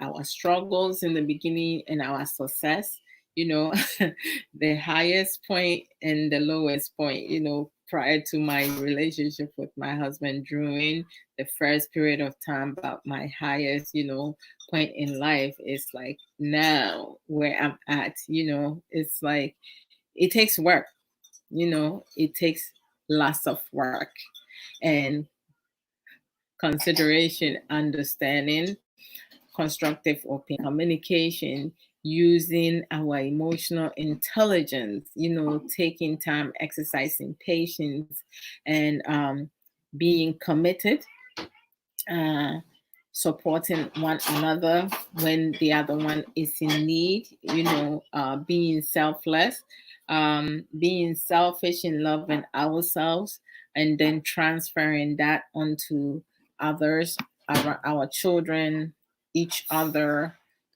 family members around. So it's not easy. You have some women who don't no longer wants to be married, but yet they still in the marriage and mistreating their husbands or soon to be husbands. You have men who do not want to be in a marriage, but they still in there mistreating the woman that they used to love long time ago, mistreating them and disrespecting them. I don't understand. If you don't want to be in a relationship, you don't want to be married no more. Remove yourself from the person. Don't stay with the person and torture the person because you feel the need to do so, because the system allows you to do so, because you know that your husband or your wife had anger management problem. So you doing things that will set him or her off just to call the cops on him or on her. Why do you do that? Any woman, any man that does that, you are wicked and evil. You're not the type of person that anyone should even bother looking at you once, let alone twice. Yet, we have a wolf in the sheep. Yeah, there are some women, some men, they are wolves, but they pretend to be sheep. Eh? Behind closed door, y'all mistreat your partners, your former partners, and then in public eye, you come and display all this lovey-dovey and all that. Why? Eh? Do you think everything that you're doing to your soon-to-be ex-husband or wife, or your ex, or your baby's daddy, your baby's mommy, you think sometime down the line it will not come back to you? If it does not come back to you, it's going to trigger down to your children. So be wise. Think it over. The things that you're doing to somebody else's son or somebody else's daughter. Do you want that to be done to your son or your daughter? Because I kid you not, it will come back to you. Karma, it always finds its way back. So you think you're fooling the world? You're not fooling the man upstairs. He sees everything. Church goers, you claim you sing songs that will put goosebumps in people's body, and yet your heart is dark. What sort of a person are you? You are the most dangerous person. Lukewarm people who are lukewarm. I know someone that I know the type of person that the person is. And then in public eye, they talking to you like, oh, you are so caring. Yeah, you are so freaking jealous. Anyway, moving on. So, we have some people who are just fearful of staying committed to their relationship or marriages, right? And our fears can cause us to miss out a lot of things. So we need to not focus on the petty stuff. We need to focus on our strength and the most important things in our lives. Has anybody done skydiving? I have not done skydiving. I have a good friend. First, he was my former supervisor's supervisor, and then he became uh, a supervisor, and he became a friend. And when he became a friend, he is the nicest person, because before, prior to him becoming a friend, I thought he was the worst person, because like with his position, he has to make certain decisions, and every time you go to him, he gives more no than a yes. And I'll be like, God damn, what is wrong with this person? Now we are good friends, we no longer work together, but he calls me every whenever necessary. We check on each other, because we now, like, in the opposite side, we're doing different things. But he loves skydiving, and he has been able to get a lot of close friends and co-workers and family members to go skydiving. And I was speaking to him one time, and he was telling me his experience. He doesn't know me as Adwoa Odo, but he knows me as Amelia Mensah. So, he doesn't know my African name. So, we were talking one time, and we were in person, face to face, in person, and we have spoken on the phone also. And I hear the warmth and the happiness in his voice. But this particular day, we were talking, and we were both standing up. There were chairs all around. But when I saw him come visit, I just got up and went and hugged him. And after I hugged him, like, we just stood where we were and we started chatting, talking, catching up. Like, how you been? He was like, I went skydiving. You should come with me next time. And I was like, we will talk about that later, but tell me all about how it was. Like, he just loved the feel, the excitement of jumping out of the plane and flying in the air. Like, he was so happy.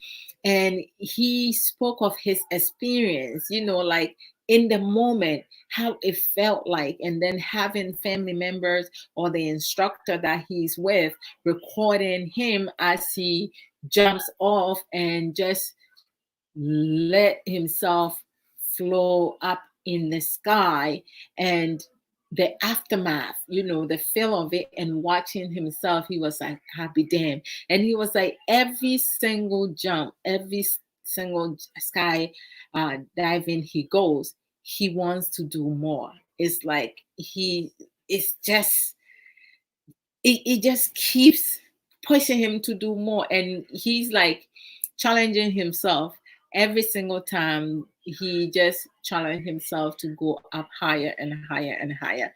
And he just loves skydiving. And some people that he has gone skydiving with, they also love it. For me, dear, he already know, please don't bring that, because I am not going skydiving. I was skydive in my bedroom. That's what I would do. I was skydiving with it. But to go in a plane and jump off, never, it's not happening. So, people who knows how to skydive, they know the feeling, the rush, the excitement. Oh my gosh.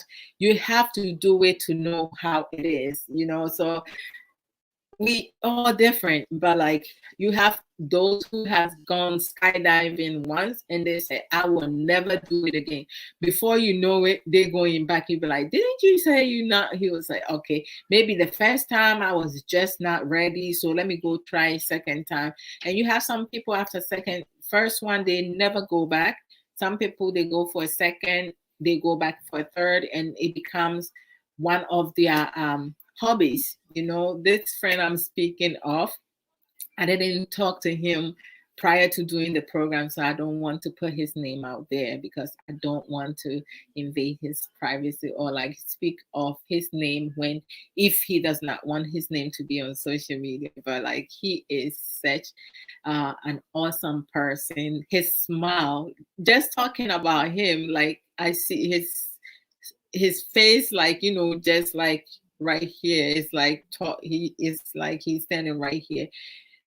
He is such a good person. But we didn't start out as a friend.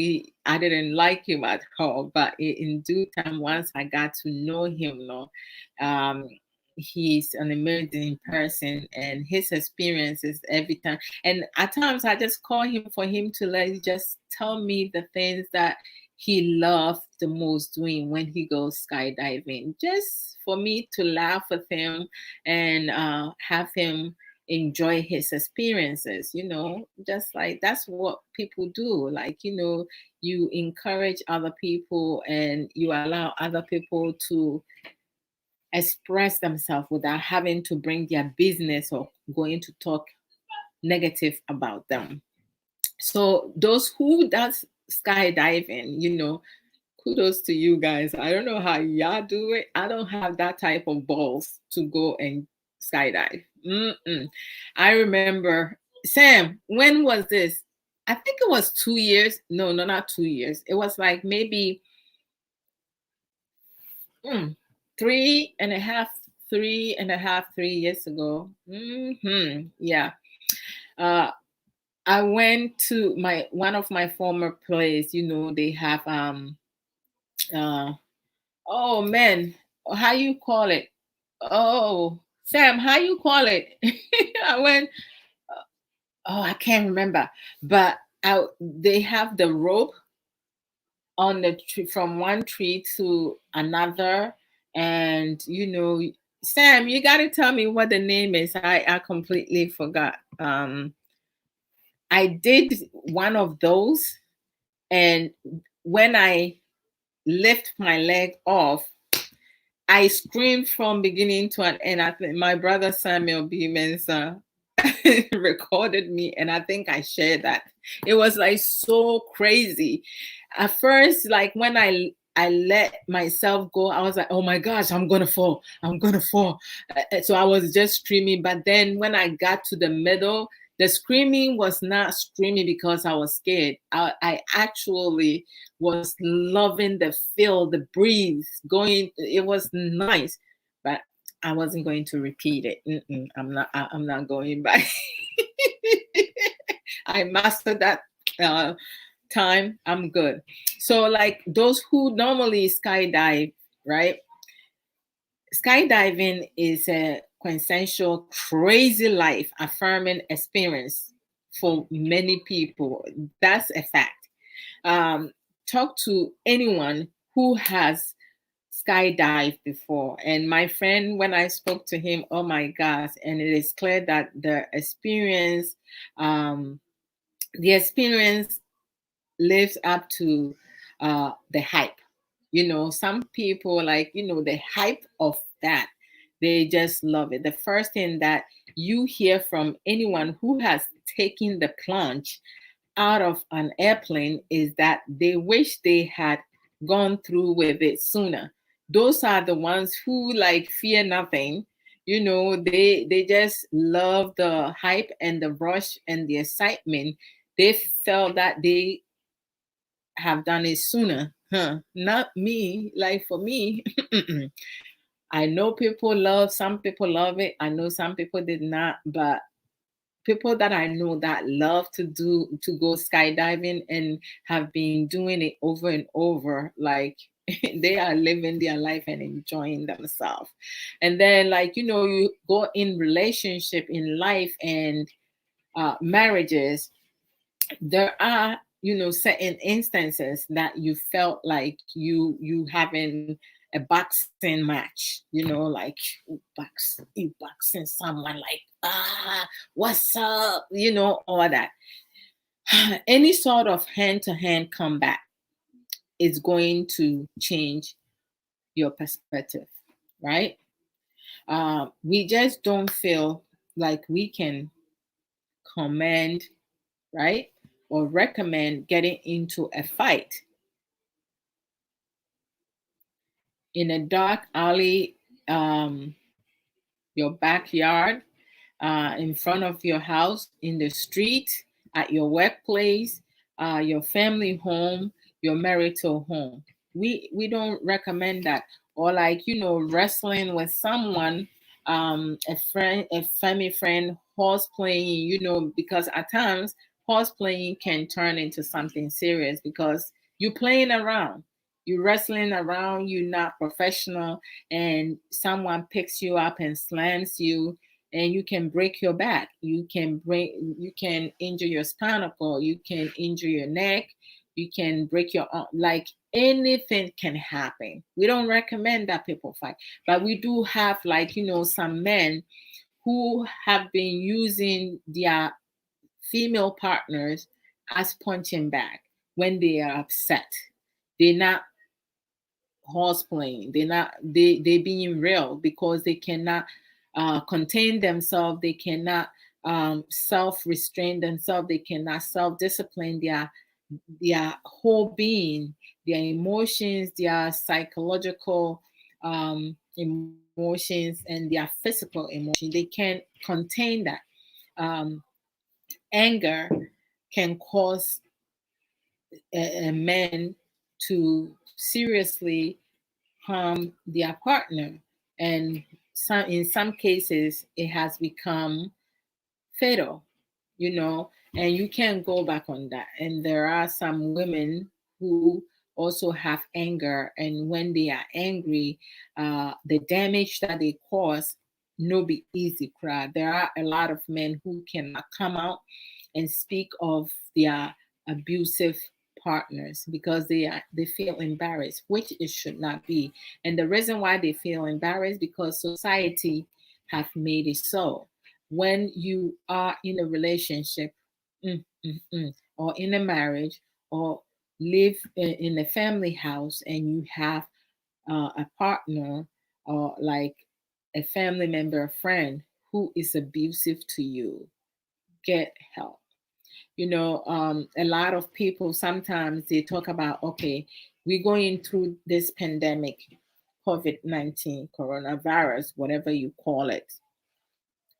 And people talking about what is your highest and lowest point in life, or like, how to have better sex and all this, like, is unimportant.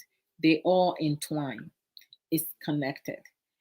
I saw a picture on social media on Facebook, and it has a picture of 4 different women faces from their neck up.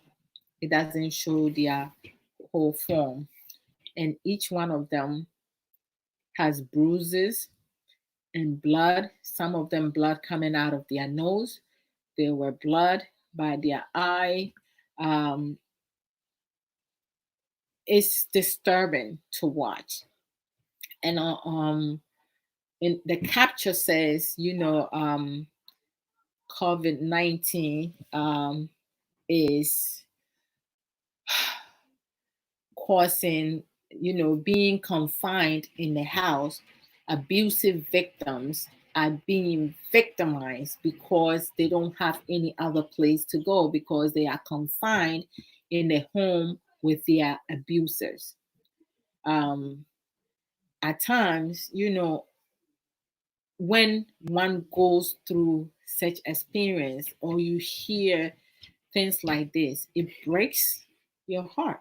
For me, it broke my heart because many times, we don't think about other things. Yes, we have to focus on the positive and talk about ways that we can go about alternatives that we ourselves, those who are not living in an abusive home, those are not living with an angry partner who refuse to get help, those who are not living with a drunk, those who are not living with a gambler, because it all entwined.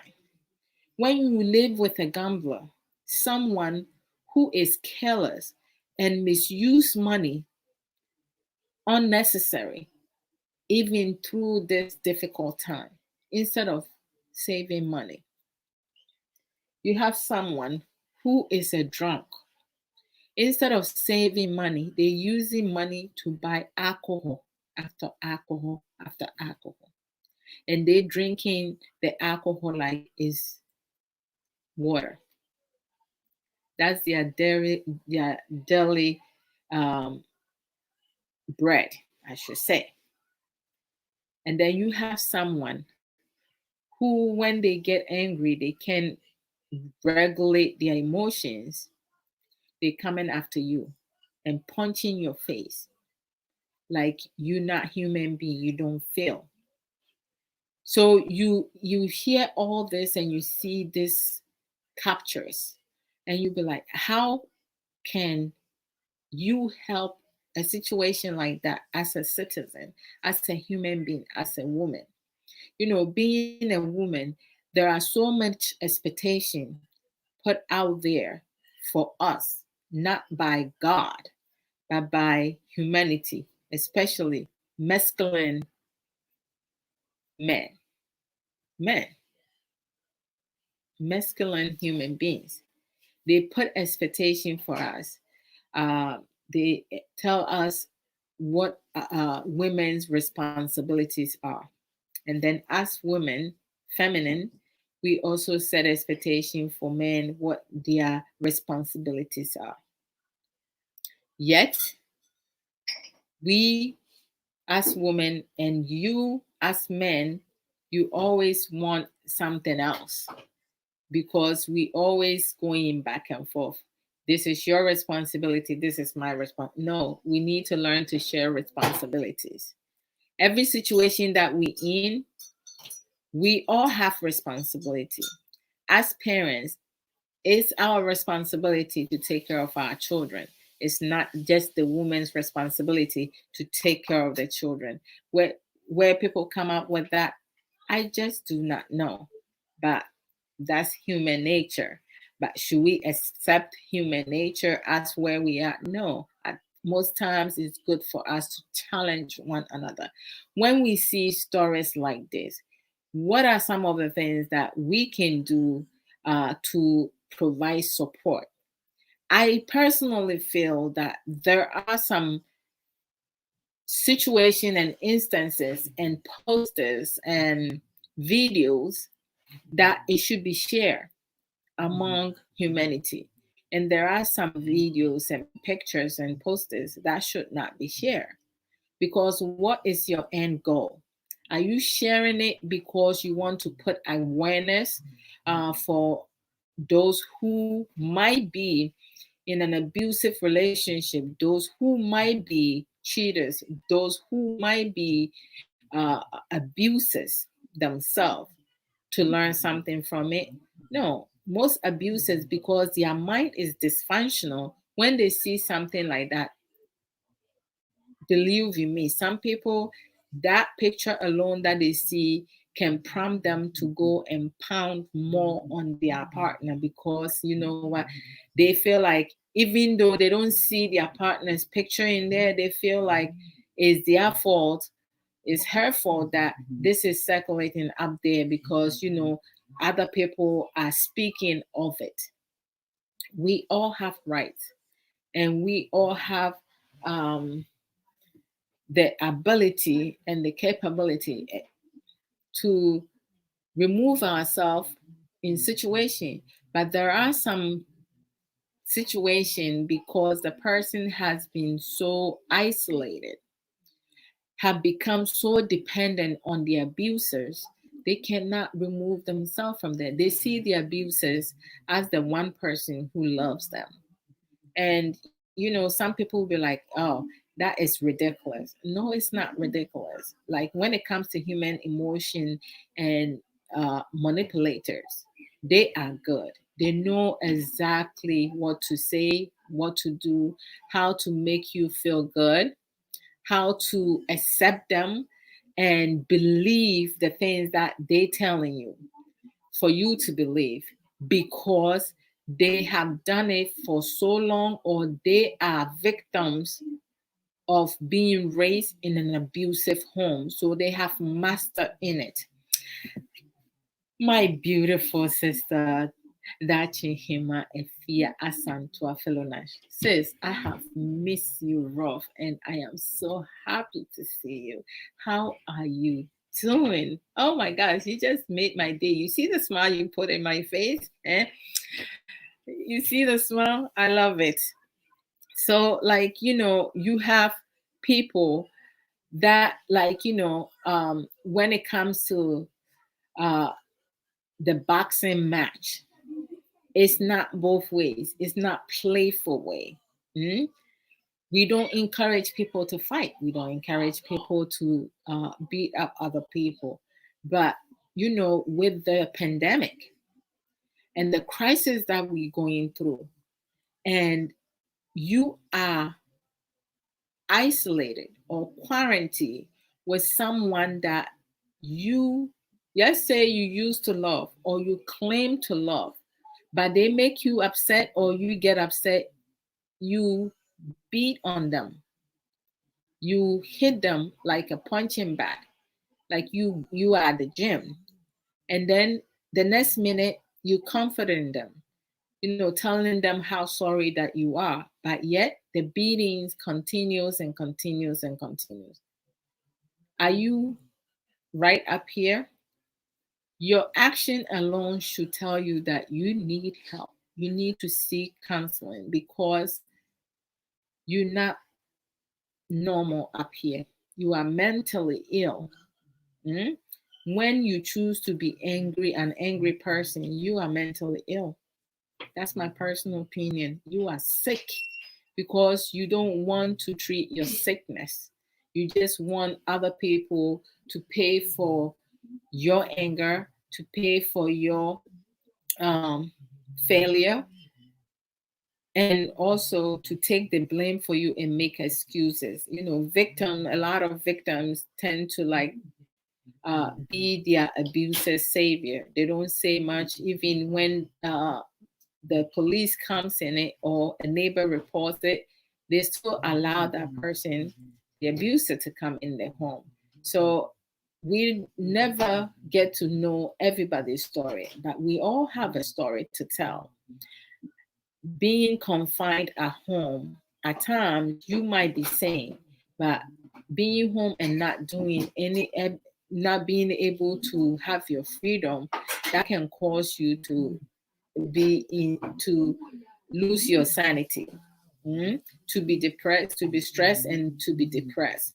What are some of the things that we as human beings we can do to soothe ourselves? Some of the things that we can do to soothe ourselves: doing yoga, exercising, playing music, making love, having sex, spending quality time with our partners, getting to know one another, using the isolation time to identify your stronghold, your lowest point in life, and how can you better it. And then also continue to build on our highest, point of life. Some of the things that you're good at that you can build on. That is the most important thing one can do. Like, we have to find ways, calling your friends, making voice note, sending text messages, sending like inspirational pictures, words to friends and family members. Just let them know that you care for them, that you're thinking of them, and you want to make sure you check on them to make sure that they and their family are also well. You have Facebook account, you have your page, your personal profile. Post something positive to encourage your friends, to just that word alone, a single word like bless, a single word like joyful, stay strong, uh, let's empower ourselves. I love you. I can, like, those who it can save somebody, someone who is just browsing on social media can see one single word that can motivate them and encourage them. So in life, we most of us, and sometimes you have certain people, they have had most of their life in the lowest point, and they have tried everything. Nothing tends to pan out, and then they start going, like going sideways or listening to foolish fools, because they feel like they have done everything and it's not working. You have people who work so hard, but they always broke. So they hear Sakawa and then they go and they want easy life. You have people who work so hard and they see a family member not doing much and they're successful. Most of them will think, say, oh, juju and Sakawa, voodoo and stuff. And meanwhile, it may not have to be.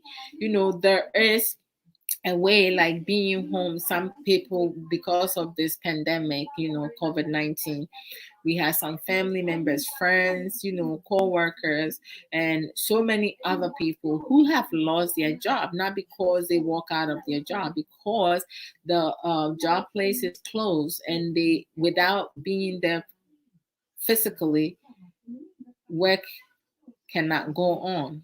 So they have been laid off. They have family to feed. Some people do not have nothing. Kudos to all those organization and food pantry in abroad, that have committed into feeding the needies. and then some rich people or people who has money who are also helping the needies, and then you have those who has money but they also continue to squeeze those who do not have. We have different characters.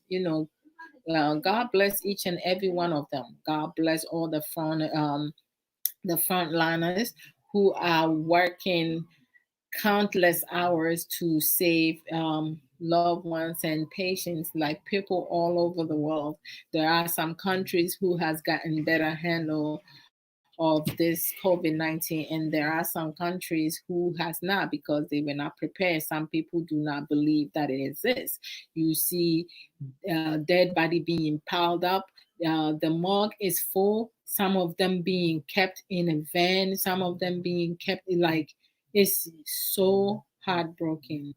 But like, when we going through pandemic and going through crisis, is it like we cannot talk about that all the time because that itself is a stress. It's such a stressful um, moment when you taking like on and on, like, okay, what else can you do? We have to do other positive things, learning other coping skills, better coping skills, being in a home with your annoying wife as a husband. What are ways that you can have recreational activity with your wife and with your children combined together? And also the two of you having a creative, romantic and intimacy, and doing things that will make you guys be in a better place. If your marriage or your relationship is a break of, dissolving, what are some of the things that at this time during this pandemic you guys can learn from it and use to build on your relationship or your marriages in a healthy manner, living healthy? Some people not working. There is work out there. You can stay home and work. Joining our mission, Juice Plus. Like if you register for it, you become a distributor. You have friends all over. You have friends on Facebook. You have friends in your church members and all that. You can, talk to some of them.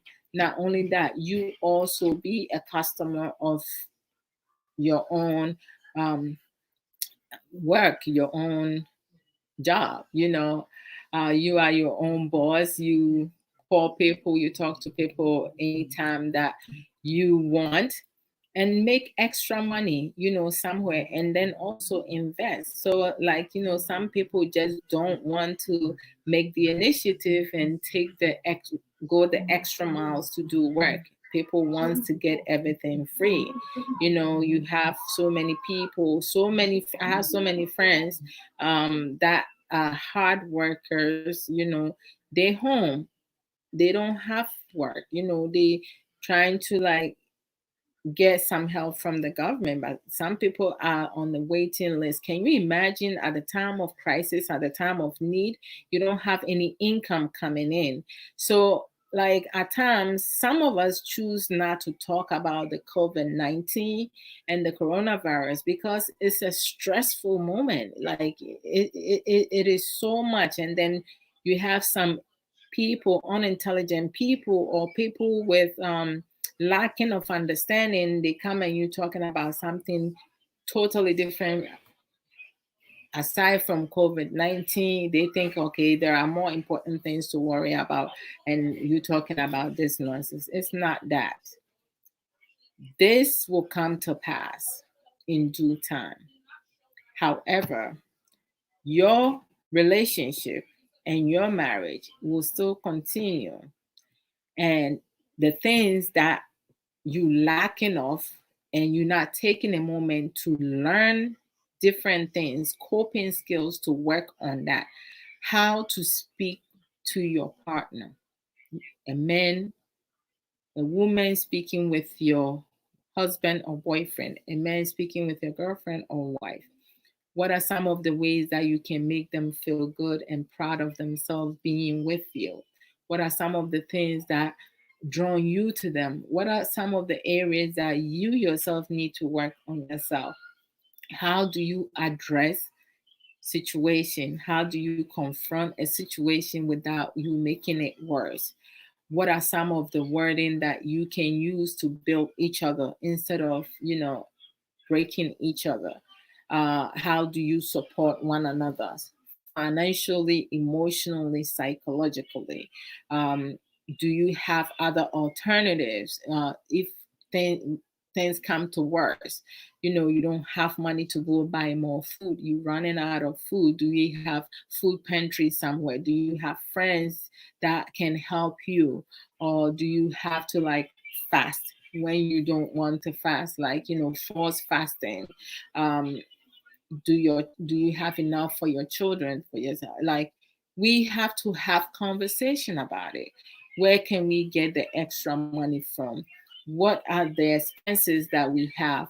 Where can we limit the expenses for now and save money for the worst part?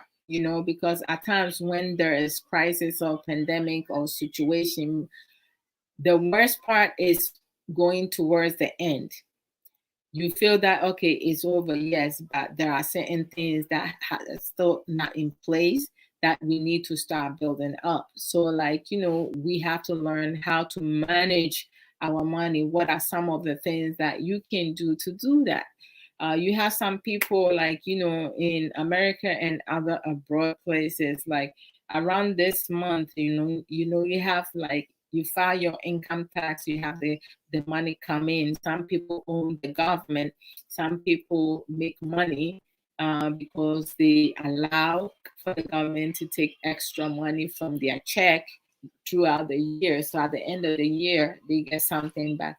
That money comes and people are spending all around. You spending and you spending. And then we also have some people, they heard about, we have some credit card companies, some banks, who are they have an emergency set up for COVID-19. Like, if you are going through some financial difficulties and you will not be able to pay your bills, your credit card, they have an emergency COVID-19 line set up for you. You just have to pay one for that or two for that, or whatever number the company has set for you. But there are some people who are capable of paying their bills, and because they have heard of this option, so they also wants to do it. Meanwhile, they have the money sitting now and using the money for unnecessary things, not thinking far ahead.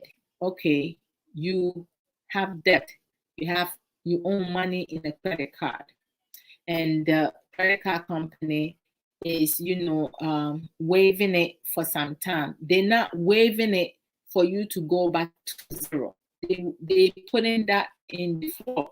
They're holding on to it. They're not going to put any finance charges on it because of the crisis. Sure, but once the crisis is over, you right back to where you were before. You still will end up paying for that money. So why not the little that you have? If you can even pay little by little, call the credit card company, let them know, yes, you are going through financial difficulties. This is how much you can afford for now. This way, by the time the crisis is over, you don't own the same amount. You own less than what you owned before. And a lot of times, so many people want things free. So wanting something free, you hear something being offered, you just jump and take it. We have to use our basic fundamental sense productively. So I will dedicate a day to, very much come and talk about how to managing your money, avoiding having to pay finance charges, when you have when you buy something and it's financed within the year. What are some of the ways that you can go about it to pay it off before the promotional date expires, because when the promotional date expires and you're not aware, you will end up paying triple the amount that you use. And then I'm moving on from abuses, like being in a boxing match and stuff like that. So we have to be mindful. If you have a family member, a friend who is going through something like that, we need to provide support for them, especially at this time of crisis. I'm choosing not to listen to the news, because listening to the news is a stressor. Every once in a while, I want to see what's going on, but I'm not listening to a lot of news about COVID-19 because it's a stress. Hello, my Black beauty sister, Lady Man. How you doing, sis? Okay, so then there is something also called the cross country, okay, or cross world, for those who have the cash, the time, and the passport to travel all over around. Nowadays, with the COVID-19, there are a lot of countries who have, like, closed their border, like you cannot travel over there, which I think is great idea. But people who has money, there are some men who has money who will be sleeping with other people's wives, taking other people girlfriends, because they have money, and those women are greedy and selfish because they want to live easy lives, so they will go with them. And there are some hardworking people, they have the money, they can afford to support other people, but hey, they made the money, they sweat, they're going to use their money, they're not helping anyone but themselves. I mean, it's up to them what it is that they need to do. So, like, at times, there is nothing wrong with, people spending money that they have worked hard for themselves, to have fun and go around and do things that is beneficial to them. But when you affect other people in a negative forum, that is just wrong. It is pure wrong for people to do that. I have never seen, or not having any alternatives in there. I mean, also, I, oh my gosh. Sometimes I hear people talk about,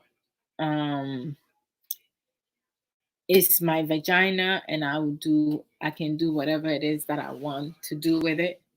Great, that's fine. I am responsible for the health of my vagina. Every woman is responsible for that. I'm responsible for taking good care of myself. I'm responsible in making sure that my personal tastes really good and it's enjoyable and it's nice, clean, and neat. I'm responsible for that. Being a married woman,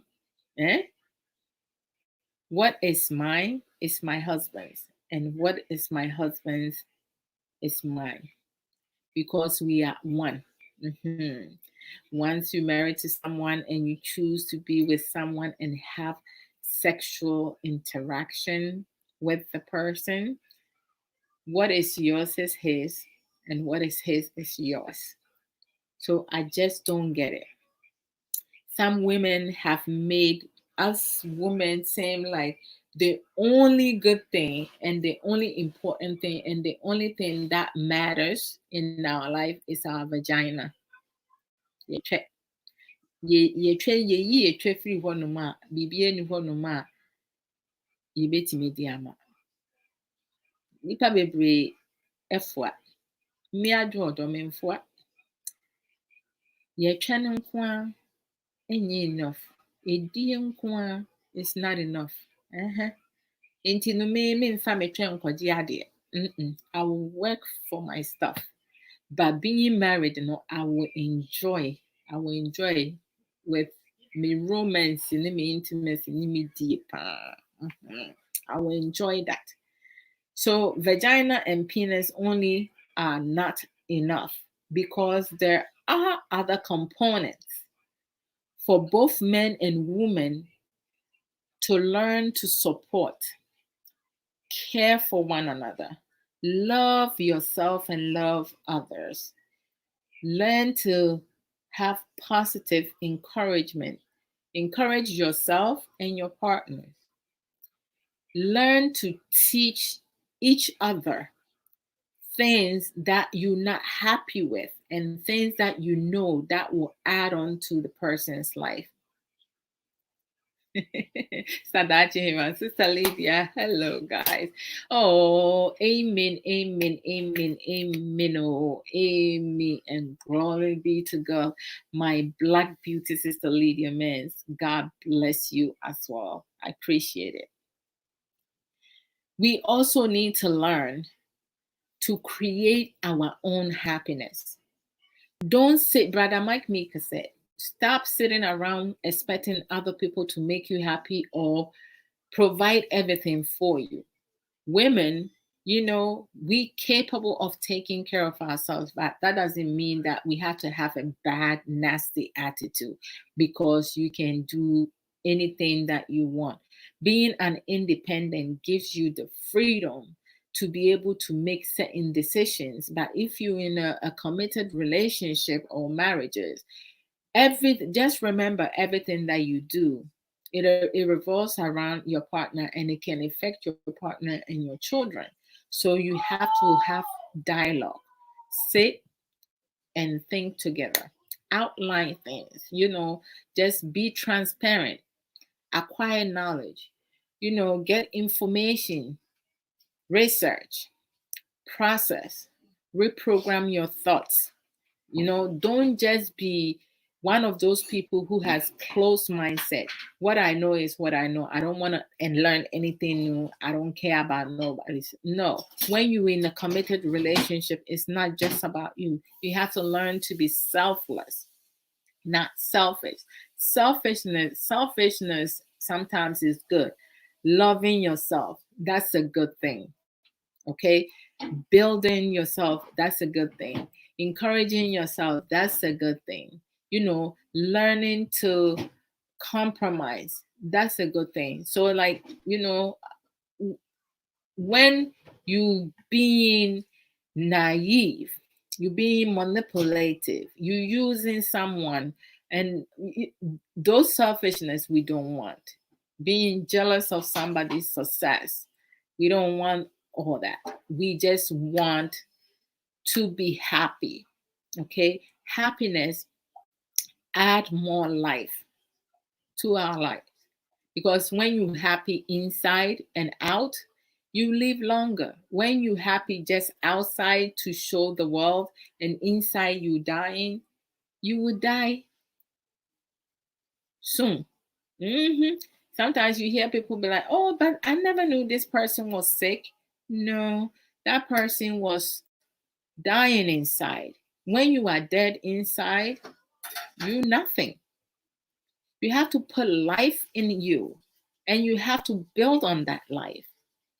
We all go through difficult, challenging time. We all have gotten to our lowest point in life. But what are some of the things that help you build yourself up? Think of it. You are who you are because you're choosing to be. You are who you are not yet because you're choosing to be. Why do we have to always expecting somebody else to save us? What is wrong with us doing it on our own? Learn something new. Do something new. Acquire knowledge. Things you don't know, learn it.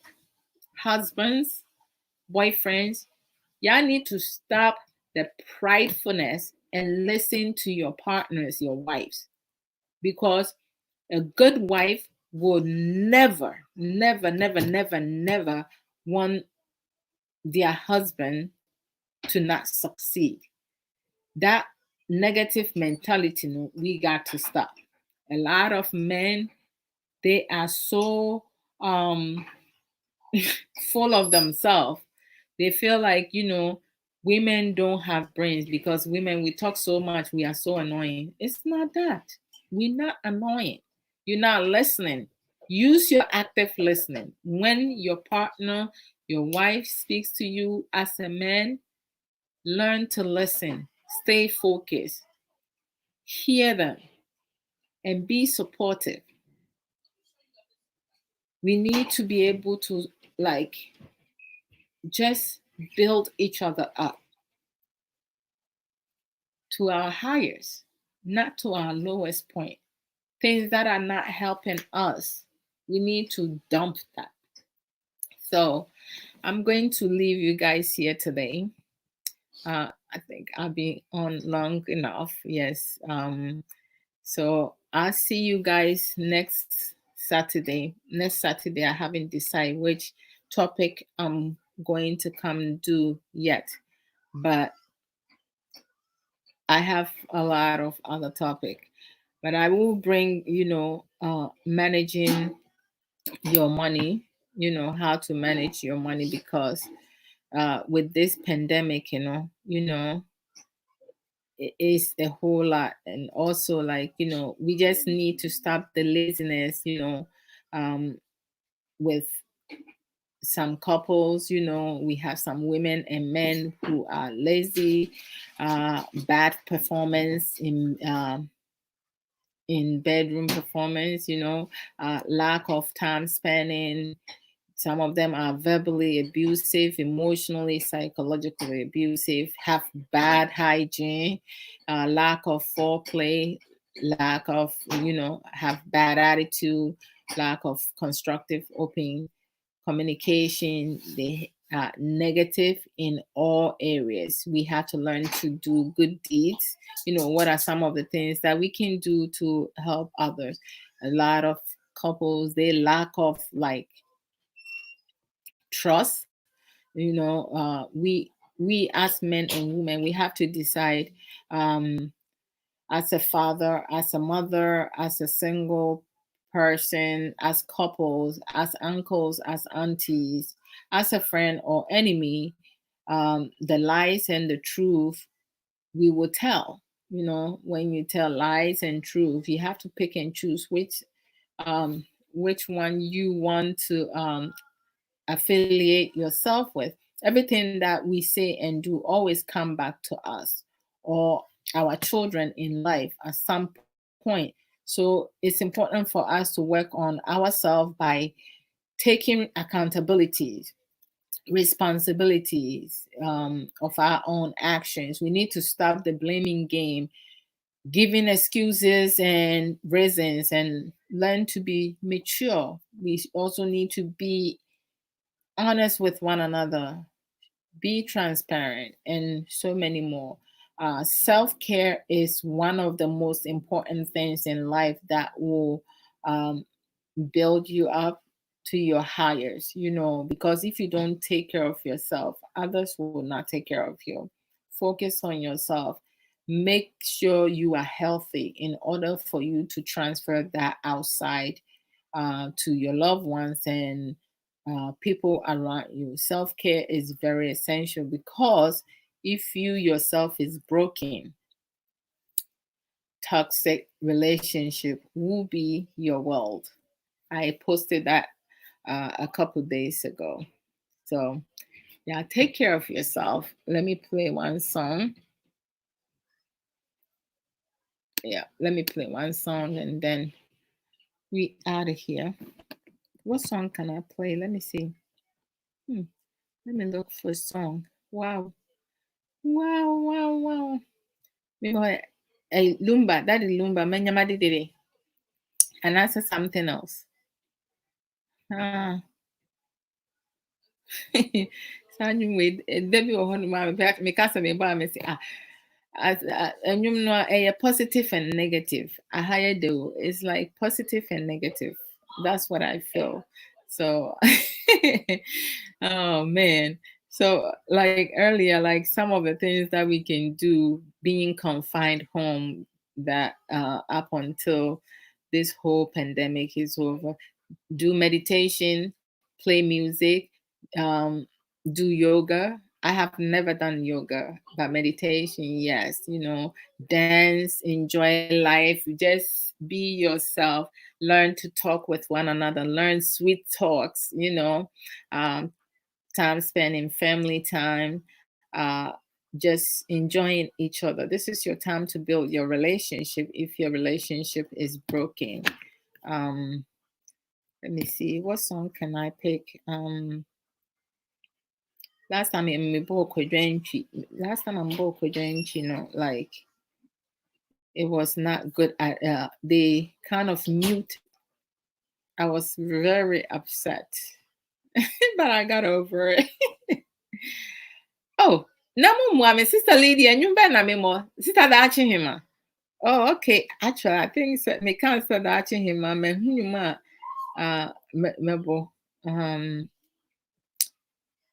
It's good. Hello, sister love. Hey, sister Amma, I'm going off where me penyum, but it's me bebo Teresa, Daddy Lumba. Because when we say sister Achihima loves that song. Means to me penyum no pa. Yemu bebre intino. Let me play that Teresa.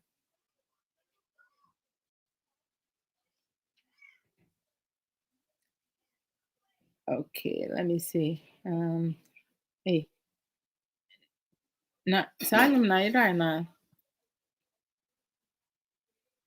Oh, my spelling that is long but intia. I was about to say.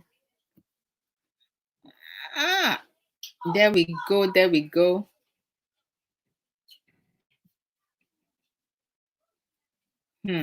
All right. So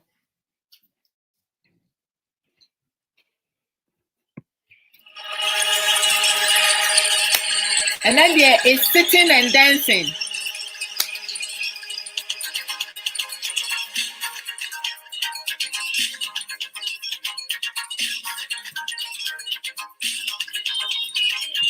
Huh? Oh, this time I said, what? How? Hey, me for 3 hours to throw.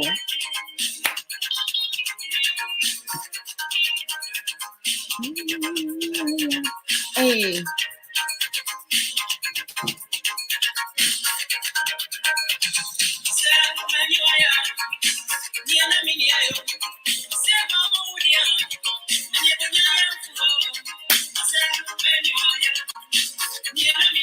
And then you know to say any on your first.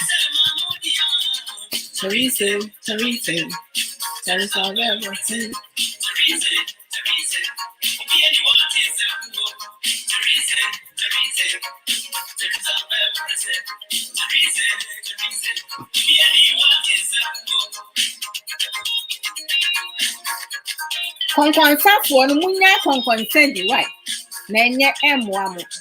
All the gossipers, stop gossiping. It's not gonna help. My dear, dear. What can someone can't here? Now we bet yummy in America. Why? I wasn't using that. Why? You thought I was using it?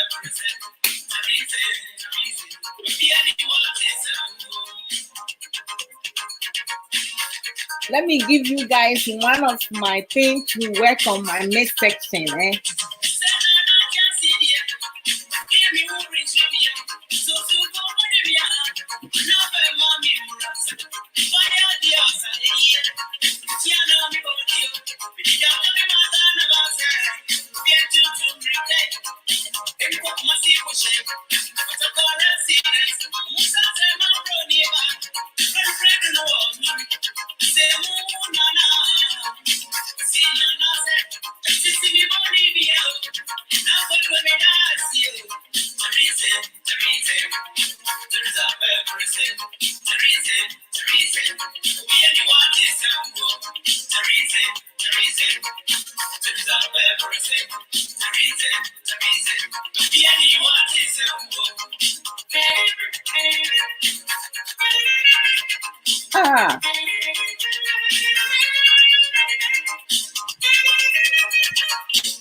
Thank you all. Thank you for all the friends, family, followers, supporters who shared the program, who contributed, who liked it, love it, used other emojis, invited other friends.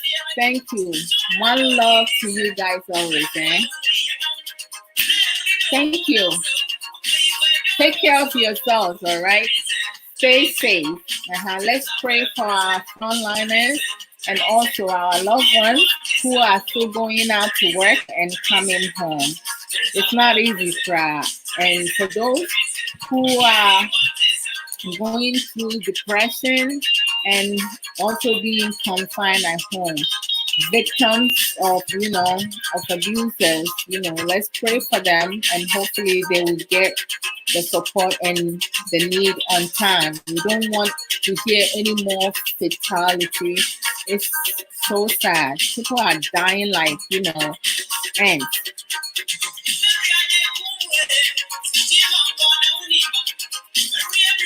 Listen, guys, I'm going to start splitting my program.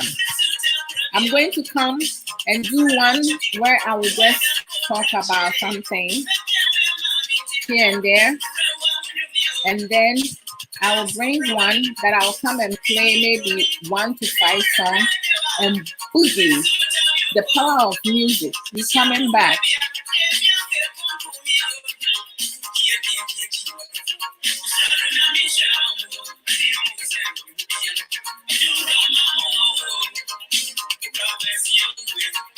I can't go without playing this song. Listen.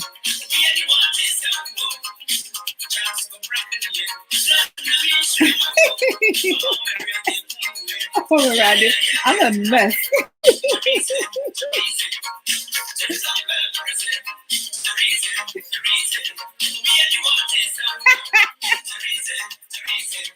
Oh my God. What's that, man?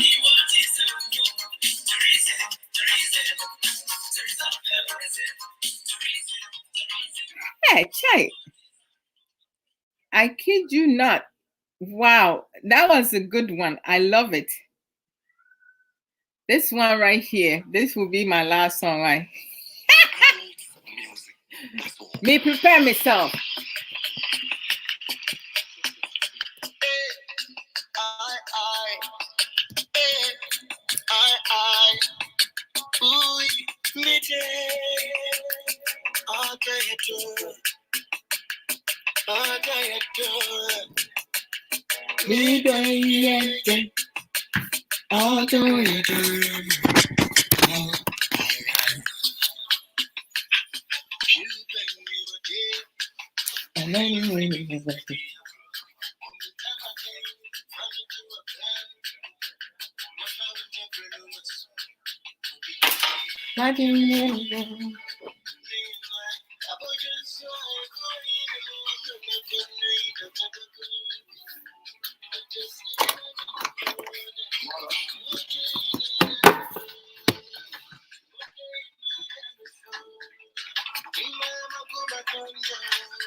Oh, baby, we expect me about different plans. We were popping on this place. I want to massage you from top to top. We take you all the time, where you sit there.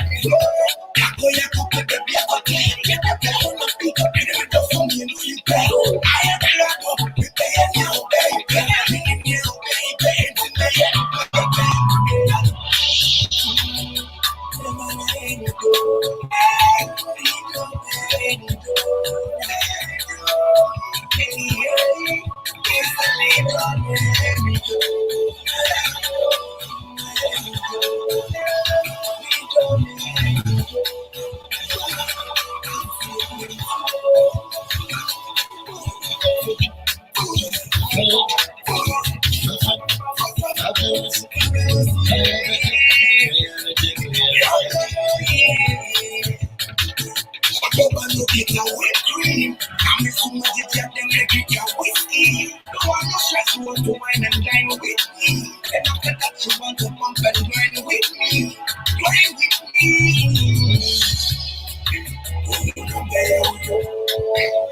Hello.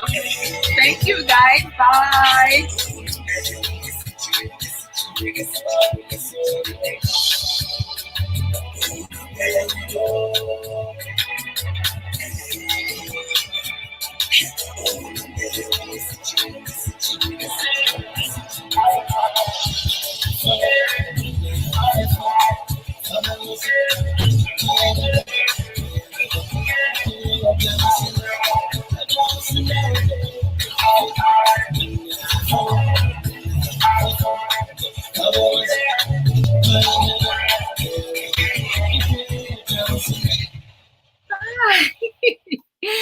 Oh, Lordy Lord.